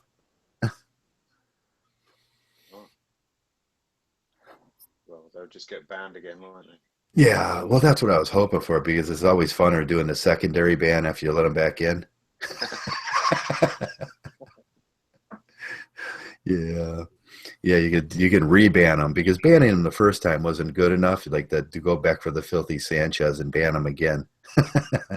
That's really something. Oh man, yeah, but Mgtow Detractors, there's really no reason for them to be around. If they want to be those blue pill guys in the world and go do that ritual thing that the government wants them to do, there's plenty of room out there for them without being around here, isn't there? Oh yeah. There's a whole world that will accept them as normal, and but they seem to want to force their way into this area and say and be in this area too. Because this area, there's something to be had, there's something to be gained. It's the troll mentality, there's something to be gained about destroying a little bit of the manosphere, and I find that really weird. That's sort of, it's feminine in a way, isn't it? Because that's what a woman would do. These guys have, who is it this way? Renee was asking, Renaz, I don't know how to pronounce his name. He'll have to write that and do do which parts of his name to highlight, but he was asking me about that same question. What do I mean by when I say marriage makes men gay? And what I was saying is it beats men down so much that they wish they were gay. You know, they would. Oh, you hear this from a lot of people after being married. I wish I would have married a dude. You know, at least my life wouldn't be fucked up. You know, it's I tell you something funny about that. Like, and I'm not gay, but I don't need to validate myself. I've thought about that sometimes. Like, you know, man, I'd rather be in a relationship with another guy than this shit. Yeah, that's what most men at the end. I've heard thousands and thousands of men say that. Like, man, if I was living with my buddy, none of this shit would have happened. I would have had a great life. We'd have been sitting there drinking beer, throwing TV bricks, you know? Oh, God. And let me tell you something about other men. People seem to think that men are slobs. Listen, when you live with a woman, that's when you'll find the house a mess. That's when you find shit always all over the place. Women are the biggest slobs on the planet. It is a complete lie that women are clean. That's a urban myth. Okay. I wanted to say indispensable P guy. I was looking at your avatar. I may have sent it to another indispensable P guy. It's hard to believe that there's two. He wanted a thing in. Let me look at this. He's got the black Madonna with the bones. Okay. Yeah, I probably sent it to some other unsuspecting indispensable P guy that let me copy and paste it and send it to your blah, blah, blah, blah, YouTube channel in private there. Let me do this. I wonder what that other guy's thinking right now. He just got an invite to come in a Mgtow hangout. Oh, how am I going to do this? Oh, I could copy. Do you have him Messenger?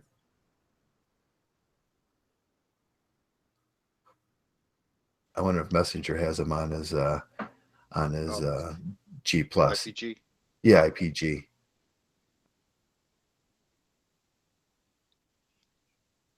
Yeah, do you have him on your invite page?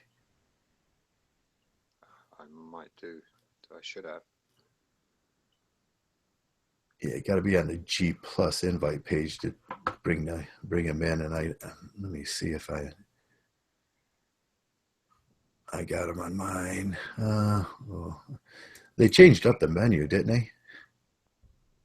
It's all different.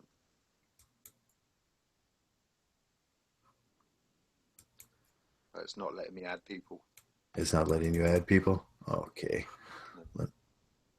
Let me do this then. I'm just going to go to his page and send him it right to his page if he wants to come in.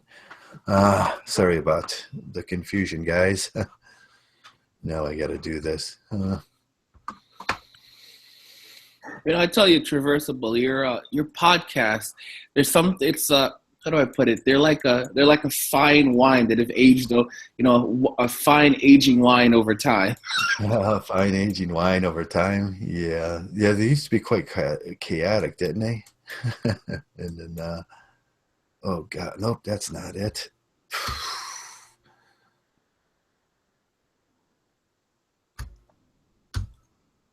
No, you gotta erase that.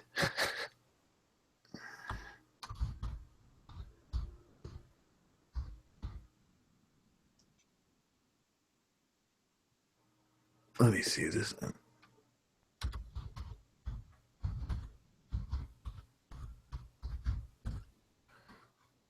Let me type in Mgtow. I can't find his. Oh, there he is. Indispensable. Oh, you know what? I can't. You know why I can't send him a? Oh, that's the same avatar. Do you got the avatar with the? He needs to answer a question with the guy with the eye mask on. Or it probably went to another account. Yeah, he needs to look in his other account because I got it right. I just sent it to the wrong account. He's got two accounts with the same name. Okay, where were we at? Oh, wait. I'm getting off subject here. Oh, there we are. Okay. Well, we were talking about the oddity, the cognitive dissonance, and in the men we see around here, and it's a weird thing when you look at that cognitive dissonance in them. They can think one thing, they can agree with Mgtow, and on the other hand, it's just go back to the same old thought process that they know is wrong, and that becomes very weird when you look at it. It becomes almost queer. It becomes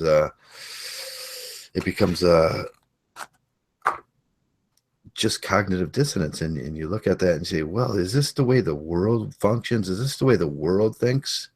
And yeah, it is. And that's a mental illness. We often say gynocentrism is a mental illness. There's proof about it. I think that if the psychiatrist, the psychologist, or the American, at least the medical society, ever had to start looking at the simping, the white knighting, and all that, they would go, oh, well, that is a mental illness, and we'd have to classify it under a DSM-5 or a DSM-4 or whatever. And but they won't do that work because it all kind of fights against their gynocentric way, and they're thinking like that because they would have to question themselves then, wouldn't they? They definitely would. But here's the funny thing.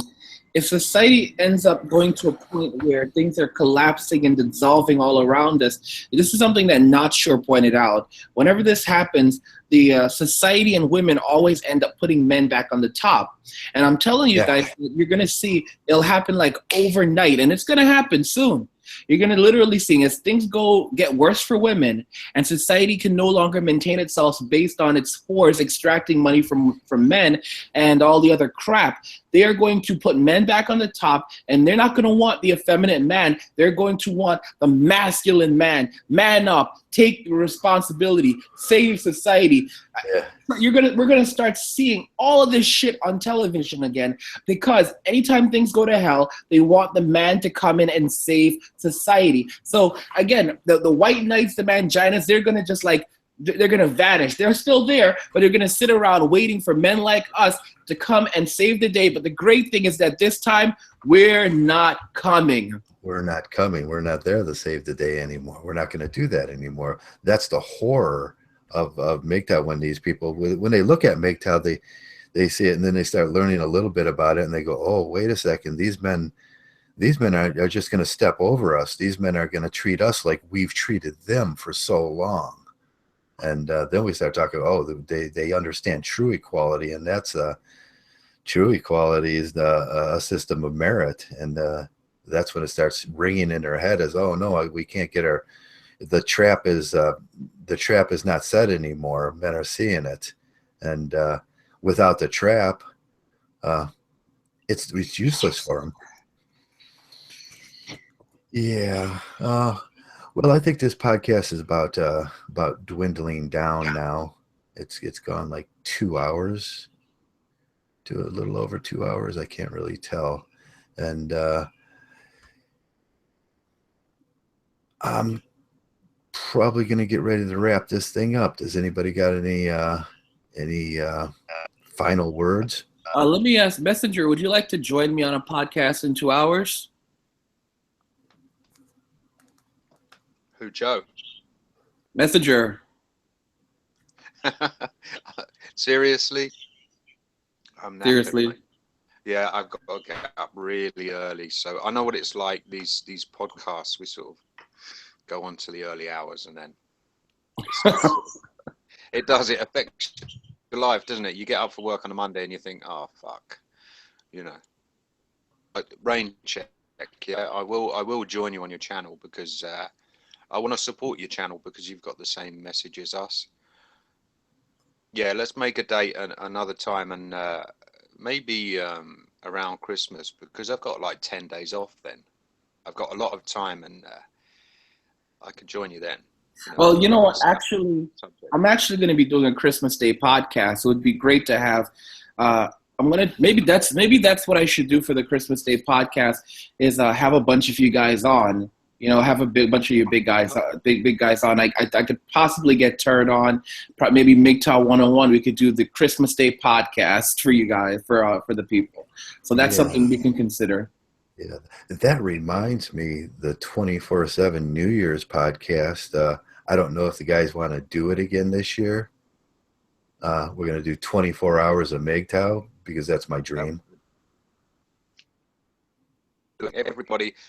Everybody sort of came in and contributed. Yeah, that was good.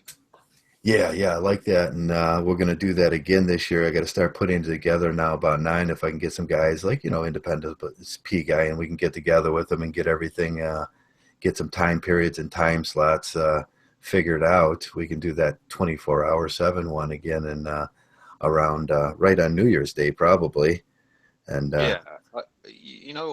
I think we need to sort of try and get the like-minded men together again, because the whole thing got watered down, and the whole thing sort of, everyone's really sort of saying, oh, it's fallen apart. And yeah, I do believe that to some extent it has. You've got people just doing 180s and going back to the plantation. They're in these long-term relationships and still pretending to preach the message, but you can't preach about the dangers of relationships and then be in one yourself. That's just bullshit. Yeah, it is bullshit. It doesn't work. You can't take anything they say seriously, because it's all a lie. So yeah, I mean, yeah, definitely we need to get more of these podcasts going and start to get ourselves heard again, because when I first came out against women and relationships, and people were all for male spaces, and when they start, all this PUA shit starts creeping in again, the whole thing gets diluted, and people don't want to be a part of this. They're like, nah, I can't be a part of this. And the ones of us that are living it, we need to speak out more. I think more podcasts. Yeah. Now Link's gonna do one. You're gonna do one on Christmas Day, Link? Yeah, I'm going to do one on Christmas, and like I said, I'm going to try to get as many of you guys in. So I'll try to coordinate something, get Messenger in, try to get you in Traversable, try to get Turd Flinging Monkey in. It's Christmas. There'll be an open invite to Sandman. I doubt he'll show up, but again, I'll try to get as many of you guys in. Mgtow 101. I'll try to get as many of you guys in for a Christmas Day podcast, and we can put it on our channels. It'll be something. It'll be a gift for our fans, for the Mgtow community. Oh, that would be great. Yeah, and like I think getting Mgtow back together, to pull back together. This should be a common interest of us over the next few weeks, and because this is a painful period of time for a lot of Mgtows and a lot of men that have gone through some really awful things, and they're sitting alone, and they're wondering if the world cares, and we got to put out that message. Yeah, there is a group that cares, and if we can grow this group will become a dynamic, just special place to be in, and we can grow it out into our communities. And it's always the same message for the last 3 years at this time of the year. There is some place to go. There is men that think like us, and over all the abuse we took over the last year, we can put that aside, and we can just kind of reach out over the next few weeks and start talking to men, and let's get some time slots in here, and let's get some something going, so we can kick off this next new year in grand Mgtow style. Plus we have the Mangina of the Year awards coming up probably, and things like that. And Mgtows, we start to look forward to these things, and it becomes a culture within the culture, a subculture that starts becoming pervasive to men, and that's where we start picking up a lot of Mgtows, and there are a lot of great new Mgtows in there too. We got a couple right on the board today. Mark Burley, Staying Free Mgtow, Indispensable P Guy. When I look over the last year and I see these guys, and Mgtow did do its job, didn't it? And there's a lot of new guys, And we want every one of these guys to be heard, their voice be heard, because they're saying the same thing we're saying, that something's wrong, something's wrong, something's wrong. We want to fix it, and we want to fix it before it's too late. And this is just a great time of the year to do that, and then kind of figure out who the group is, Yeah. Hey, do you want to do your ending, Link? All right. Are we done now? Yeah, I think we're going to close it up now, and just kind of do our little endings. And okay.